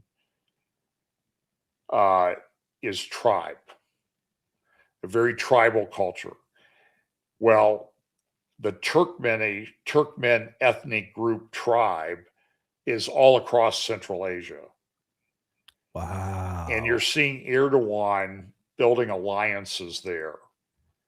And this is a big problem for Russia. So I thought about what is the hook in the jaw that brings them down? And we see this in Ezekiel 38. So I think that it's a legitimate argument whether Russia's involved or not. But let's just assume that everybody who thinks it's Russia is right. What brings Russia down? Now, I see a lot of videos put up, and people will say, oh, they're coming to get gas. Listen, the gas that Israel has is so insignificant. It's a little drop in the bucket compared to the gas that Russia has. Russia's often been described as a gas station with a country attached to it. And so what happens here is, so I don't think it's gas. Could be, I just don't think it is. I think it could be ethnic Russians in Israel, which are about 18% of the population. Why did Russia go into Ukraine? Protect ethnic Russians. Maybe that's one of the hooks. Maybe another one of the hooks is that Russia has a massive Muslim problem internally. There were articles 10 years ago in Foreign Policy and Foreign Affairs, one of which I think was called Putin's Muslim problem or something like that. Yeah. They're in the top 5 in the world with Muslims. Right. I mean, statistics I've seen is that at least 25% of Moscow is Muslim. And then because you have the problems with Chechnya and all this other problem that Moscow has had. And so, they're all about sort of preserving themselves for the next generation, right? So my thinking is, well, maybe if this is the time, Putin will come down and say, listen, Muslims, all you Turkish Muslims, I'll help you. I'll help you get Israel. like you want. You just leave me alone for a while. And I think the Muslims, if they say, hey, yeah, we can get by without taking over Russia right now. We want to get Israel. And maybe that's one of the hooks in the jaw for Ezekiel 38 and 39. So this article says this. So listen to a couple more paragraphs. Turkish strategists speak of a Turkish ark from, I should open this in Brave so I don't have all these ridiculous ads popping up. Turkish strategists speak of a Turkic arc from Anatolia to Siberia. In 2022, one narrative listed 10 Russian regions, including Tartarstan, and a couple other names I can't say, as Turkic republics within the Russian Federation, folded into a contiguous Turkestan project. In this frame, Russia is not merely a neighbor, but a state sitting atop a Turkic population Ankara treats as kin and long-term leverage. Ankara does not redraw borders, it reshapes identity. Wow. So they said the Shusha Declaration with Azerbaijan entrenched the formula, two states, one nation, offering a template Turkey now applies implicitly inside Russia, not Northern Cyprus, but Azerbaijanis without sovereignty, republics that remain within the federation, yet drift culturally towards Ankara. So they're in the Russian Federation, but they're really leaning towards Turkey. And so is this a hook that somebody like Putin will say, okay, I want to preserve the great Russian Empire imperial legacy, so I'm going to help these guys invade Israel if they leave me alone? I mean, he's been pushing the envelope in Syria for a while, and now he's just changing. Before it was the Assad Sunni or a Shia related, Iran thing, and now maybe he's shifting over to Turkey. It's kind of an interesting dynamic, I think. So this very important article: Moscow holds the passports, Ankara holds the allegiance inside Turkey's silent invasion of Russia. So maybe is this the way that this thing unfolds? I don't know. I'm just suggesting that. So I think when we're in Bible prophecy, I've been sort of looking at things a little bit differently lately. Like there's a threshold level. Something to fulfill Bible prophecy has to hit this line. Until then, you really can't say it's looking like it's going to, but we're not ready to say this is that which was prophesied. Right. But at some point, that threshold line is going to be crossed. Right. And so then we're going to it's going to be a little difficult to navigate, okay? Because I think a problem will be that there will be some people who will default to the position that, well, that can't be it because we're still here. And maybe that's not the wisest way to approach this. Let's let Bible prophecy unfold.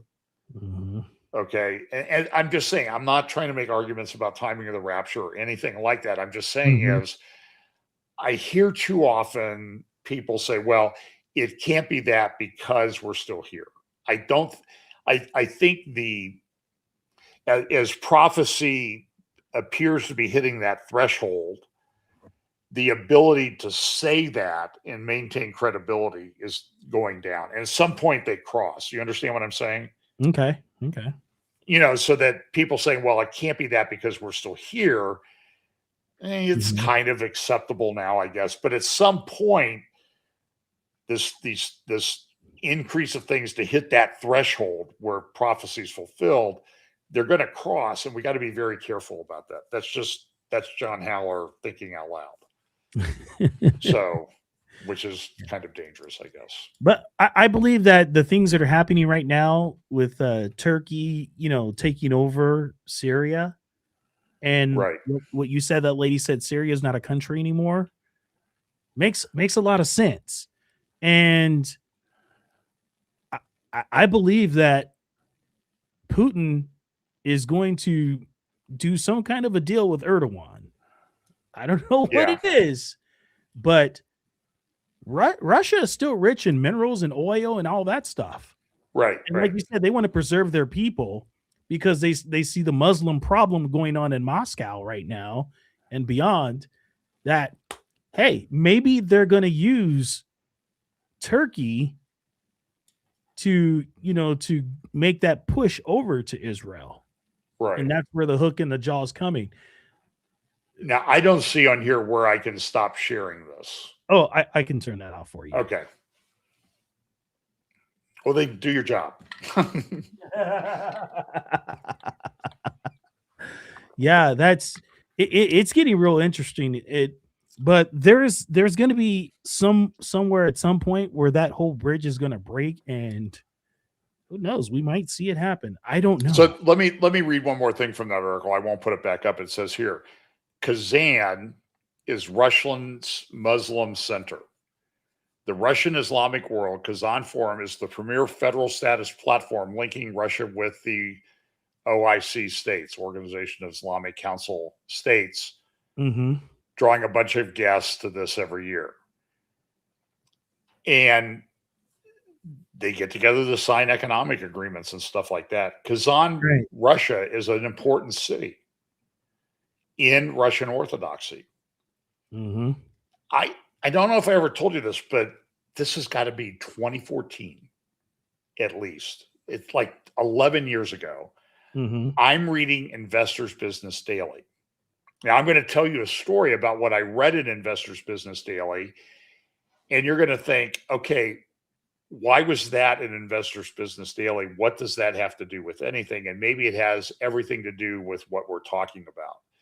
The article was that in 2014, before Russia invaded and took over Crimea in Ukraine, that an icon, the most famous icon in the Russian Orthodox Church, was put on a plane and flown around the Crimea Peninsula. Wow. To bless the activities of the Russian troops. This icon is called the Lady of Kazan. It's a Black Madonna, and it disappeared for a time. Now, people don't know if it was destroyed and then somebody made a copy of it. It might be the original.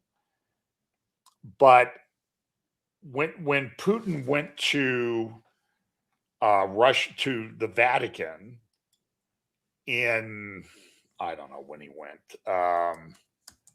He was with John Paul II. Oh, and I remember he was right next to the Black Madonna. Yeah. Yeah. I remember seeing that. You know, I'm trying to find a big picture of it. But sitting right between them was this Black Madonna. And I wish, well, I have a picture of it, but let's see here. I remember seeing that photo. Oh, here we go. I'll share this. Here we go. I do recall seeing this photo. I've talked about this. So here's the photograph. Did I share the right thing? There it is. It's kind of hard to see. Let me see if I can blow it up a little bit. Okay, you see that icon there between Putin and John Paul II? Wow, that's wild. Okay, so where did that icon come from? So this was the most revered icon in the Russian Orthodox Church. How did John Paul get it, and what did he do with it? I did a lot of research on this. One day, so this thing's been gone for a lot of years. And one day, John Paul II gets a call from the Brigade of the Lady of Fatima organization or some group in Fatima, Portugal, where they had that vision, that demonic vision for the shepherd children back in 1917 during World War I. and some prophecies associated with it. Mm. So somebody in Fatima calls John Paul II and said, hey, we've got this Russian icon here. We want to give it to you. So they took it to the Vatican and gave it to John Paul II. Right. John Paul, and I have pictures of John Paul II put that icon in his private chapel and prayed to it every day. This is the Pope that when he was buried had TTM on his coffin. Wow. Totus tuus Mary. Totally Wow. yours, Mary. He was a Marian cult member, and he had this icon. It was his favorite one, and he prayed to it every time he prayed in his chapel at the Vatican. That is demonic. So then when Putin comes, this is a very important thing for the Russian Orthodox Church. So John Paul decided, I want to give this to Vladimir Putin. But he was ill. You can see that picture. He's getting pretty frail. I think he died the next year. But he actually led a consecration ceremony of this icon in St. Peter's. Then he died. So a cardinal took it to Russia. Russia put it in the Kremlin. And then when Putin was going to invade Crimea, they put it on a plane and flew it around because this icon used to lead Russian troops into battle. Like when they went into battle against Napoleon, right? This icon led them into battle. That's how important it is. And so this Kazan thing is a very big deal. So anyway, that's the Lady of Kazan thing. And now John Haller's starting to sound like he needs some tinfoil hats. So, but I don't know. I spent a lot of time, and I read about it in Invest. It used to be a actual thing, Investors Business Daily. Wow. So it's sort of like, why are you reading that in Investors Business Daily? It's very strange. So anyway, so the Eurasian Times article is very important. Very important. Wow. That's interesting. It's like their modern day Philistines version of Dagon that they're worshiping. Yeah. Yeah. It's why. Wow. And he gave, by the way, at that meeting in 2003, John Paul II gave Vladimir Putin a large medallion icon of the Madonna and Child. Wow. Oh, man. So that's and this, now, by the way, this is on the president of Russia's website from 2003. Look it up. Just Google it. Wow. That's wow. Yeah, I know. It's one of those really weird things like, you're probably making that up. No, I don't think I am. No. No, don't need a tinfoil hat for that, but I'll tell you that this much, it's out there in the open. Yeah, so eventually it was returned to Russia, and so it's there. But it may have been involved in consecrating the Crimea Peninsula before Russia invaded it in 2014 in Ukraine, which seems to still be a thing. Yeah. Well, I just believe that Vladimir Putin's like an old school guy who wants the whole area to be the USSR again. So I was doing some research. Things pop up in my YouTube feed all the time. So this morning, it's like 5 a.m. So I just popped on a video, and it was an incredibly articulate, superb analysis of Russia's mentality. Russia is an imperialist bully. They always want to invade people. So I have a much different view than some of my friends on Russia, Ukraine, and that's okay. Eventually they'll agree with me. But it was a very articulate video from a female historian. But then I started looking at the channel. It's an AI generated video based on her views.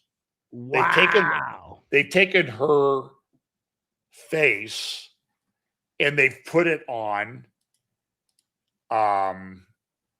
this video. And what's her name? Sarah Payne. Let's see if I can find that. What a name.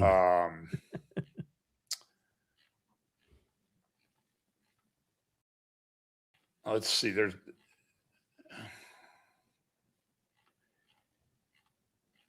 so anyway, she looks a lot better in the AI generated video than she does on this. But there's Sarah Payne lectures out there. Okay. But this one video, let me see if I can find it real quick here.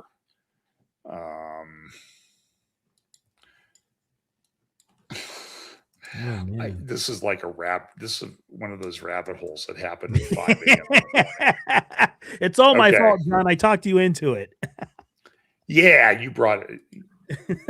Well, you didn't say goodbye. It's your fault that this is happening. So I got to grab, I'm going to go but what I'm seeing via text, Pookie loves the rabbit holes. Yeah, I know, because she gets to put those little rabbit icons up. Okay, so here's, so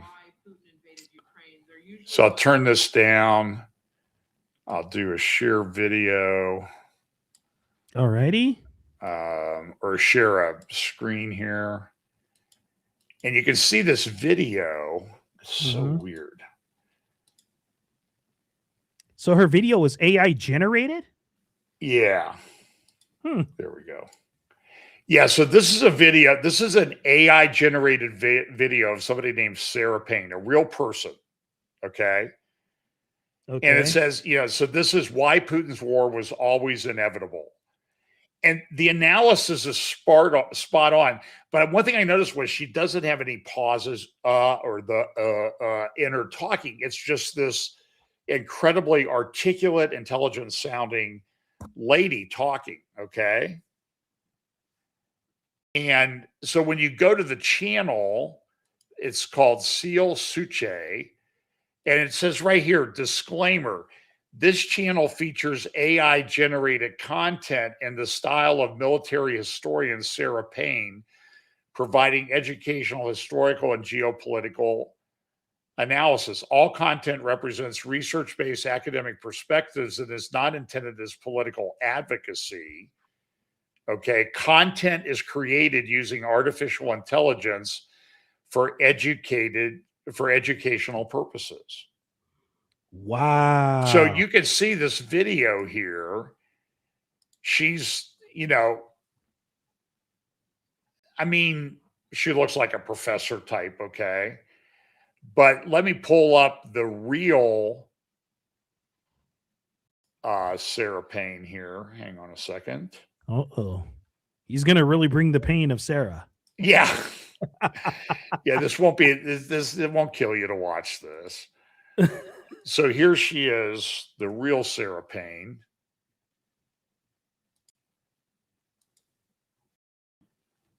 Let's see. So this is an interview from that's not, wait a minute. Hang on here. Let's see. Is that the real Sarah Payne popping up right there? Nope. Copy. Okay, let's see. But it says altered or synthetic content. But it was like, wow, she's pretty good.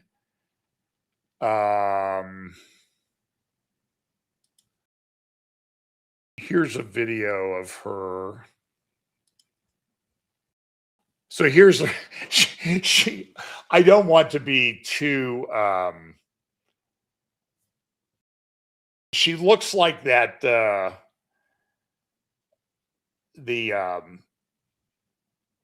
purse lady on Laugh-In that Ruth Buzzy used to play.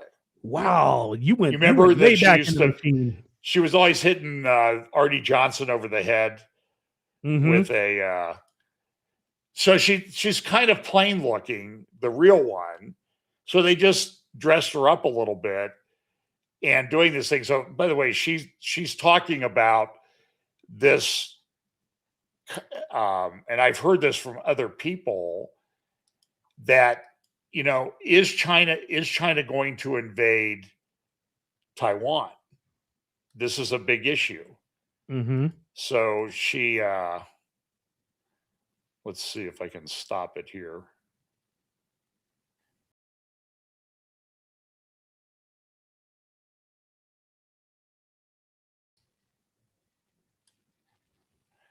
I can't get it. I can't. It's only on screen too short of a time. Oh, wow. But so the art of it. So, and a lot of my friends will be really upset that I even brought this up. So, because she's talking though about, so what's China going to do? Are they going to invade Taiwan, or do they have designs on something else? Because the fundamental doctrine of Chinese war is deception. So when China spends all of its time talking about invading Taiwan, maybe they're trying to divert your attention away towards Taiwan when they really have something else in mind. Okay. Makes sense. Yeah. It's the art of deception. That's Chinese war doctrine. And so she's saying that within Russia, in Siberia, here we go. You see China, here you see Kazakhstan, Russia, and this energy rich area with this lake and everything and ports and stuff that China would love to have. Mm-hmm. And maybe this is what China's aiming for, because it's energy. China doesn't really have its own oil and gas. It has to import everything. But if it could take over that area of Russia, it would be golden, so to speak. Wow. So I'm just suggesting to you that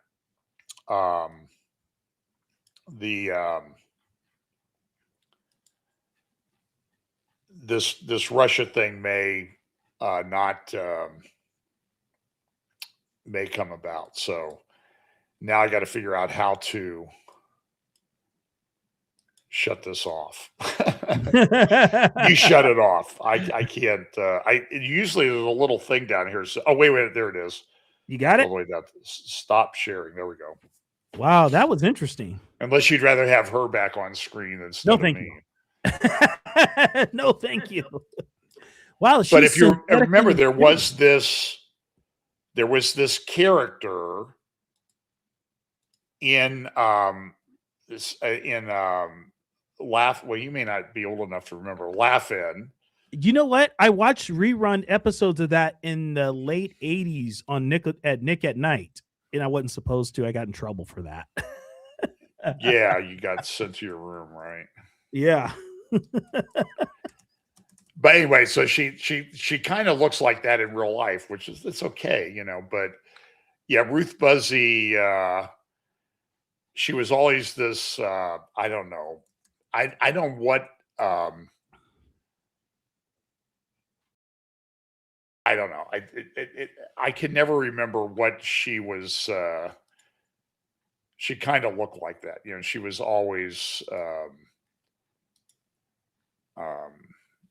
beating up on Artie Johnson. Mm-hmm. Like, here's a. Let's see here. No. Oh, here we go. Here's a question from Pookie. Okay, anyway. So I just think I guess the only thing I'm trying to say is, before you answer the inestimable Pookie's question, or unestimatable maybe is it's a very hold on, let me remove that question. Anyway, so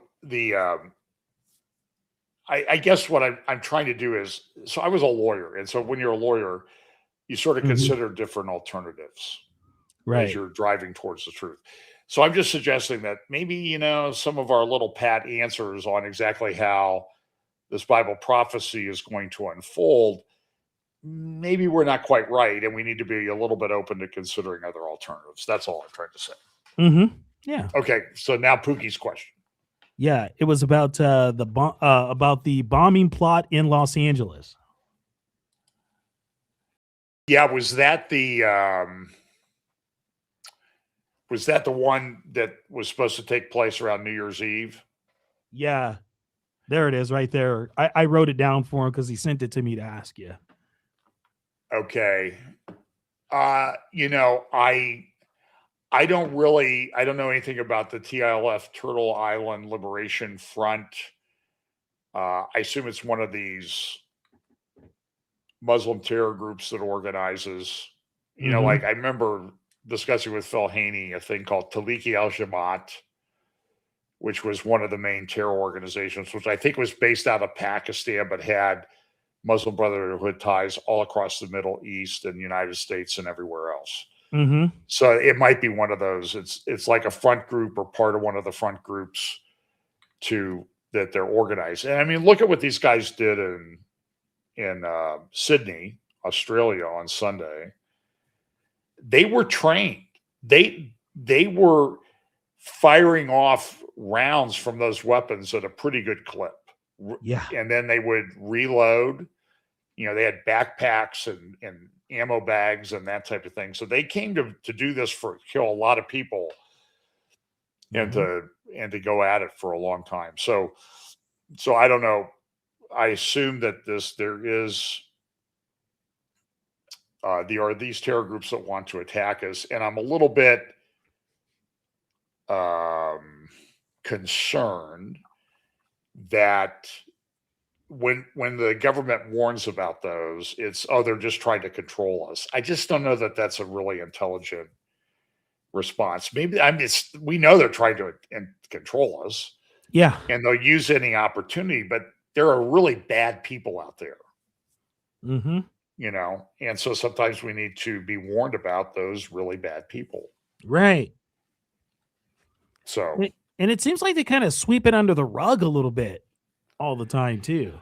Well, that's in my interview with Mark Sutherland and Robert Spencer last night that we just put up before I went on air with you. Spencer was saying, you know, at some point you got to say the government knows about this and isn't doing anything to stop it. Wow. Could very well be true. Yeah. It seems. By the way, I just got my new internet installed yesterday. It was a very long process with its fiber. So I was getting like 30 megabit upload through my provider before. Now I have like 2.5 gigabyte upload and download. It's symmetrical. Wow. Are you on Frontier? Frontier, yep. Yeah. This is the initial program with Frontier Fiber, the first one that I've done. Wow. I don't know if it makes any difference. And by the way, I don't know if me in ultra high resolution is necessarily a good thing. Yeah, I try to keep myself in low resolution to not scare people. Soft focus and low resolution because I'm right there with you. I've seen you up close, and you know, I feel the same way when I look in the mirror. Like, ugh. Like, man, I do have a face for radio. Yeah. So anyway, but yeah, so this is the initial program with Frontier Fiber Optic Internet, 2.5 gigabyte upload speed. Wow, amazing. That's pretty good. Yeah, that's better than what. But it took a while to get everybody coordinated to do this, to get the line laid, and of course we had like a minor flood. The box was underwater. Ouch. I think the line laying people had to come out 5 times. Then we had 4 inches of snow. Then it melted. It made a mess. And then had another over the weekend, had another 4 or 5 inches of snow. So, and by the way, my wife were posting pictures about how pretty the backyard looks with snow laying all over the place. And I'm like, yeah, it's pretty. I'm over it. Bring on spring. That took about 5 minutes, and it's cold. It was, like I said, I went out yesterday for a little bit. It was like 2 degrees when I got up in the morning. Yeah. Today it was 38 degrees, and I was tempted to go home and get a pair of shorts on because it's been so cold. Yeah, and we're begging for rain here. So anyway, so listen, just real quick on my trip. So we did the Gaza border. We went up to the Lebanon border. We went up to the Syrian border, and we met with some people from Majel Shams. It was a mother and father of a 11-year-old girl and a father of a 12-year-old boy. Mm-hmm. Both of them were two of the 12 children killed when the Hezbollah rocket hit there a little over a year ago at the soccer field. Mm-hmm. And this mother talked about her daughter. It really was one of the most emotionally powerful talks I've ever heard. I do not know how a year after losing her little girl, she had the ability to stand in front of 150 people and tell the story, but she did. She talked about a little girl. She'll always be in the front of my mind the rest of my life. I'll never go away. She's Druze, by the way. They love Israel. Mm-hmm. But then she said, here's a little boy. She showed a picture of a little 12-year-old boy. A father was there. He could not talk. And she said, this was my daughter's friend. He goes, by the way, her daughter spoke 4 languages fluently. She was 11 years old. Wow. I have enough trouble with one. She spoke Druze, Hebrew, Turkish, and she wanted to go to law school in Germany. She's 11 years old and she's thinking about going to law school. So she taught herself German. Wow. I know. Very intelligent, very pretty little girl. But then they talked about her friend. And after the bombing attack, the kid was missing. They couldn't figure out where he was. Mm-hmm. He was there playing soccer. Well, then what they found, the rocket had landed right next to him and blew him to smithereens. They started finding pieces of his body and piecing it back together to determine that this was this man's son. Oh my. It kind of brings it home, what, and then when we were up at Metula on the Lebanon border, you can see that the whole town is like 90% empty, even today, 2 years later, because Hezbollah bombed the smithereens out of the city. So they're getting close to where they'll go back to occupy it. But now Hezbollah is building up in Lebanon, and are they going to go back when Hezbollah and Iran, my understanding has been building missiles like crazy ever since that 12-day war. They're not done. They will not quit until they are all dead. That's when will they quit? You're not going to argue them out of it. No. I'm sorry. It's a war, and you got to kill them. I don't. It sounds terrible to say, but it's one of those things. Truth. Yeah. So yikes. And we know they're not going to stop, John. This is, as far as the Bible's concerned, the Middle East is where it's going.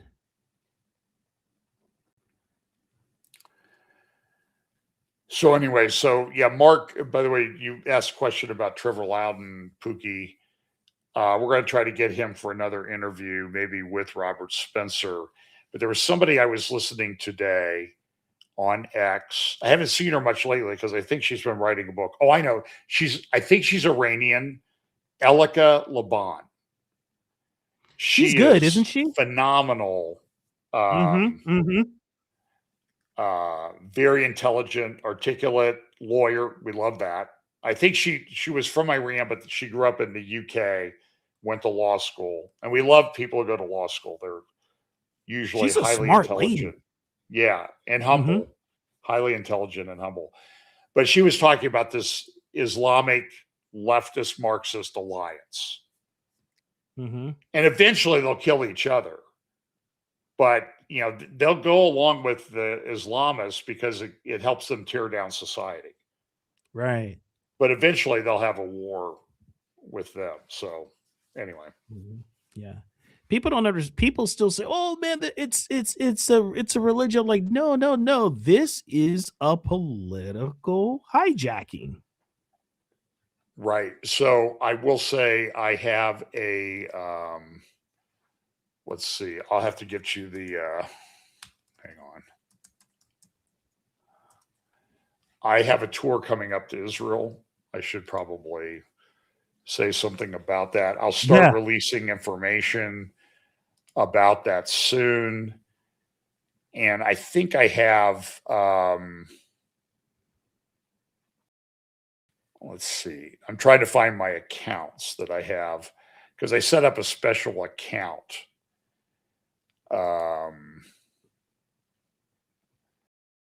Well, just you can contact me through the church, jhaller@fbchapel.com. I have a Proton account that I set up like Haller Israel Tours or something like that. Okay.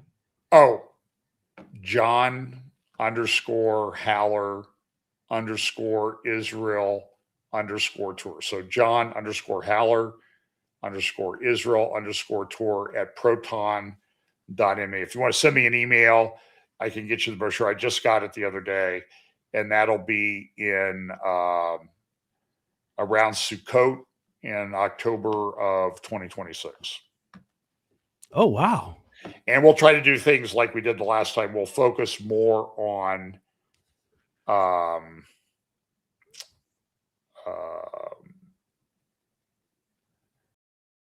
if you look at my YouTube notes on Sunday, I should have a link to the brochure registration page.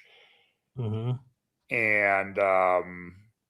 you know, we had 20 people last time. And so it was a great tour. It's a small group, but we could accommodate. I don't really want to take more than one bus. So, you know, 50 people probably is going to be a good thing. And we're going to do things like we're going to do Judea, Samaria, Gaza envelope, Jerusalem, Efrat, Hebron.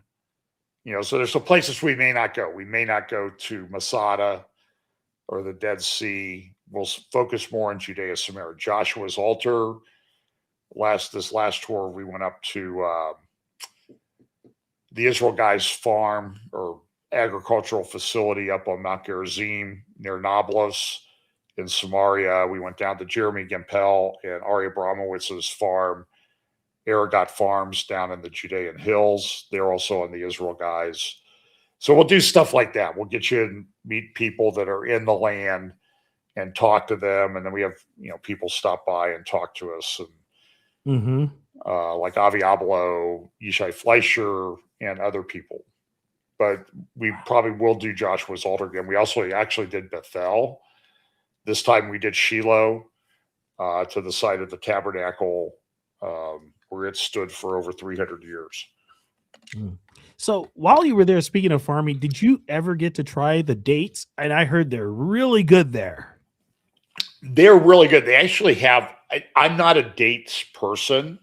You know, so my wife thinks I'm insane, but I'm just not.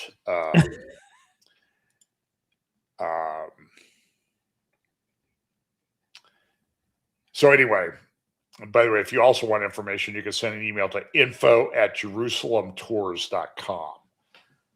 And my tour operator will get you a brochure and links to the registration and that type of thing. But so anyway, so your question was, what was your question about? Don't tell me I took you down the rabbit hole with me. I know. This is good. Wow. It like totally left me. But so I talked about Bethel, talked about Shiloh, the tabernacle. That's where Samuel heard the voice of God.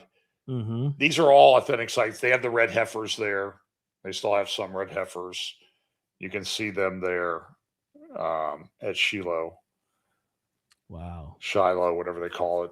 We went up to the Mount Gerizim overlook so you could see Shem down in the valley there in Nablus. We went to Efrat. We went to Gush Etzion, Hebron. Went to the Herodian.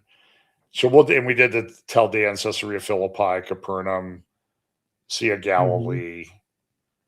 So we've tried to focus on Judea, Samaria. but we also went to Galilee and then a lot of time in Jerusalem. When I was in Jerusalem, after the media summit, I stayed over a few days. And it's a great place. I don't know if it's good for a tour, but if you have time in Jerusalem, you're looking for a place to stay, go to Christ Church Guest House. Tell them I sent you. It's right in the old city inside the Jaffa Gate, across from the Tower of David. It's a Christ Church, which I think is the oldest Christian church in Jerusalem. Oh, wow. And it's a very interesting place. They have a museum there with the most accurate, complete model of the Temple Mount. It was done back in the 1800s by a guy named Conrad Schick. And they're trying to raise some money to redo the cover. So if you want to give to Christ Church to help that cover, to protect that model, which is a real historical treasure, contact Christ Church, but make sure you designate your money for that particular, they're redoing the cover. It's engineering and it's kind of expensive. It's a very big model, but there's a museum there. But I love, it's like an oasis in Jerusalem. There's a vibe to the courtyard at Christ Church that is kind of unmatched. And you can just sit there and talk to people for hours. And then Vinny, you would love this. They had this. So my friend Roddy, he's also a friend of Tom Hughes. We were there and he goes, "Hey, are you claustrophobic?" And I said, "I don't know." I wanted to say, well, it's a close call if I'm claustrophobic. But so he said, "Well, come here." So we went into Christ Church, went up to the front. There's a door. And in the door, there's a spiral staircase. The steps are barely wider than my foot. So I wear size 13 shoes. So that's a narrow stairway. It's spiral, rock, solid stone all over. And it's about 6-story climb to the top, to the roof of Christ Church. And it's very disconcerting because you're in there and it's like, you don't know where you are because everything looks it's all symmetrical. Oh, so it looks the same. Yes. People are arguing. Is it Shiloh or Shiloh? That's Shiloh. Shiloh is how you say it. But if you say Shiloh, everybody knows what you're talking about. So, and in Israel, I hear them use both of them. So, as long as you're communicating the right idea. But anyway, so we climbed up this spiral staircase and going up, you have no idea where you are. And then at the top, there's like a trap door that Roddy opened. And then we're on the roof of Christ Church, right in the heart of the old city of Jerusalem, looking right down on the Temple Mount and all this historical stuff around historical churches, mosques. It's unbelievable. And you can see where the ancient wall of Jerusalem was back in the days of Nehemiah. I think it's Nehemiah. And then underneath Christ Church are all these cavities and voids. And there are tunnels there that go all the way from there to the Temple Mount. No way. Yeah. And a lot of this stuff has not been explored because it would cause a war. So anyway, if you're ever in Jerusalem and you want a place to stay for a few nights or a week or 2 weeks, the people at Christ Church are fantastic. And it's a vibe of the old city that I think is very unique and unmatched. Wow. And I'm telling you, a lot of people come to Christ Church to learn about Jesus and Christianity. And that's Muslims, Turks, Orthodox Jews. It's a very, very unique place. And some days it's in the hundreds of people who come seeking information. Wow. So great place to hang out. Some of the interviews Tom Hughes did recently from Jerusalem were filmed in the courtyard at Christ Church. I think great that's where he did one with. Yeah. Go ahead. I think he did one with Hillel Newman there. That very well could be. It's like I said, it's like an oasis. You spend some time there and then you go out into the old city, and the old city is kind of messy. You know what I mean? it's old, it's crowded, it's all these shops. And I don't know, I think they think because you're a big guy, you must be financially successful. Because I had Arab guys chasing me, shop owners chasing me down the street, trying to get me to come in their shop. You know, and if you didn't, then they get really upset with you. But and so, well, I'll come back on my next trip. You're lying to me. You'll never come up, blah, blah, blah. So anyway. Oh man, John, thank you for being on with me too, friend. I appreciate it. Well, I hope it made sense. Yeah. I just like going down these rabbit trails with you on the shows. Yeah. Those are fun. Those are absolutely fun. So John, what's up next for you?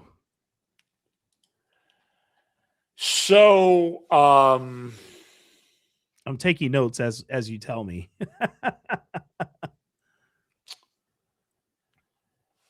Well, I'll be at Rock Harbor in March 11th. And that's of 2026. 2026. Yeah, we'll do I think I'm the only one that night. We'll do a sort of a Brandon and I will do a Holdhouse and I'll do a prophecy update and Q&A. Oh, that's going to be awesome. I was there last year in April, and we did about 2 hours. Yeah. And I'll do 2 hours if we end up at that ice cream parlor again. You know? Oh man. I wonder when Kurt Reed's going to get you at his church. I don't know. I did a couple hours, an hour and a half with Kurt last week. So that's right. I was watching. I can't tell. I always ask PM, do people like me or are they just afraid they want to get me before I'm out of here? Because I'm 71 years old now. Mm-hmm.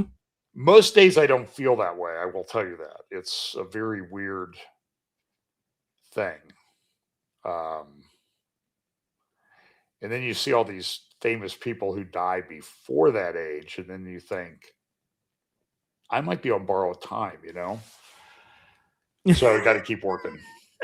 So you know what it is, and I think we're just trying to pick your brain. Okay, well, eventually, yeah, it's crazy, but I appreciate the time that you take with me. I really do. Me, same here, John. And would you do us the honor and praying us out? Sure. Let's pray, folks. Lord, just thank you so much for the gift of your Son and the gift of your word that you miraculously preserved through the ages so that we could learn about Jesus and your people and history. And now that we live in a time where we can see all of these things coming to life, yes, confirming the truth of Scripture, Lord, just pray that you'll keep us to be sober-minded, not fearful, but always looking for opportunities to share the gospel of Jesus Christ. We just pray that you'll bless us in this time. In Jesus' name, amen. Amen and amen. Thank you very much, ladies and gentlemen. And my wonderful moderators put how you can get a hold of John in the show notes. And also, moderators, can you please put into the show notes also how they can help keep the podcast going? Because we need to keep the doors open so that we can always have conversations like this, because it seems like we're becoming a very small minority. Don't you agree, John? You know, I was just talking to somebody about that the other day. I mean, I watch these so-called Christian pastors on X that hate Israel, hate Jews. They say they don't, but they do. Mm-hmm. And they seem to be much larger in number than those of us who have a more biblically based view of this. Mm-hmm. Yeah. It's getting smaller. And please, folks, we really appreciate all the help that we can get, because we're never going to be helped by the big boys, because we're not with their narrative. We don't fit the narrative because we're going straight out of the Bible, and they don't like that. So it's fine with me. I'll keep doing it. So God bless you guys. We love you. Take care of one another. And I will see you tomorrow with Welcome Wednesday with our guest, former police officer, Mr. Toby Bethel. And I'm pretty sure you guys know who he is. He was involved in a shooting in Colorado with these twin brothers who were out to just kill law enforcement officers. Crazy story, John, that we're going to hear tomorrow. It's a pretty interesting story. And he became a paraplegic.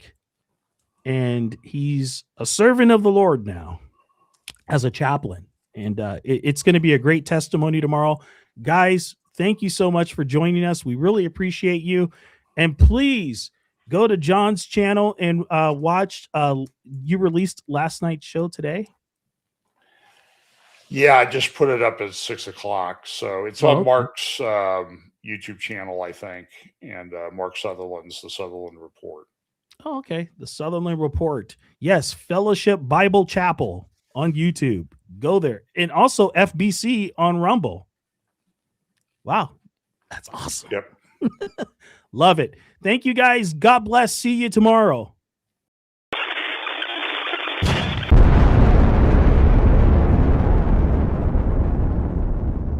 Vindog Radio.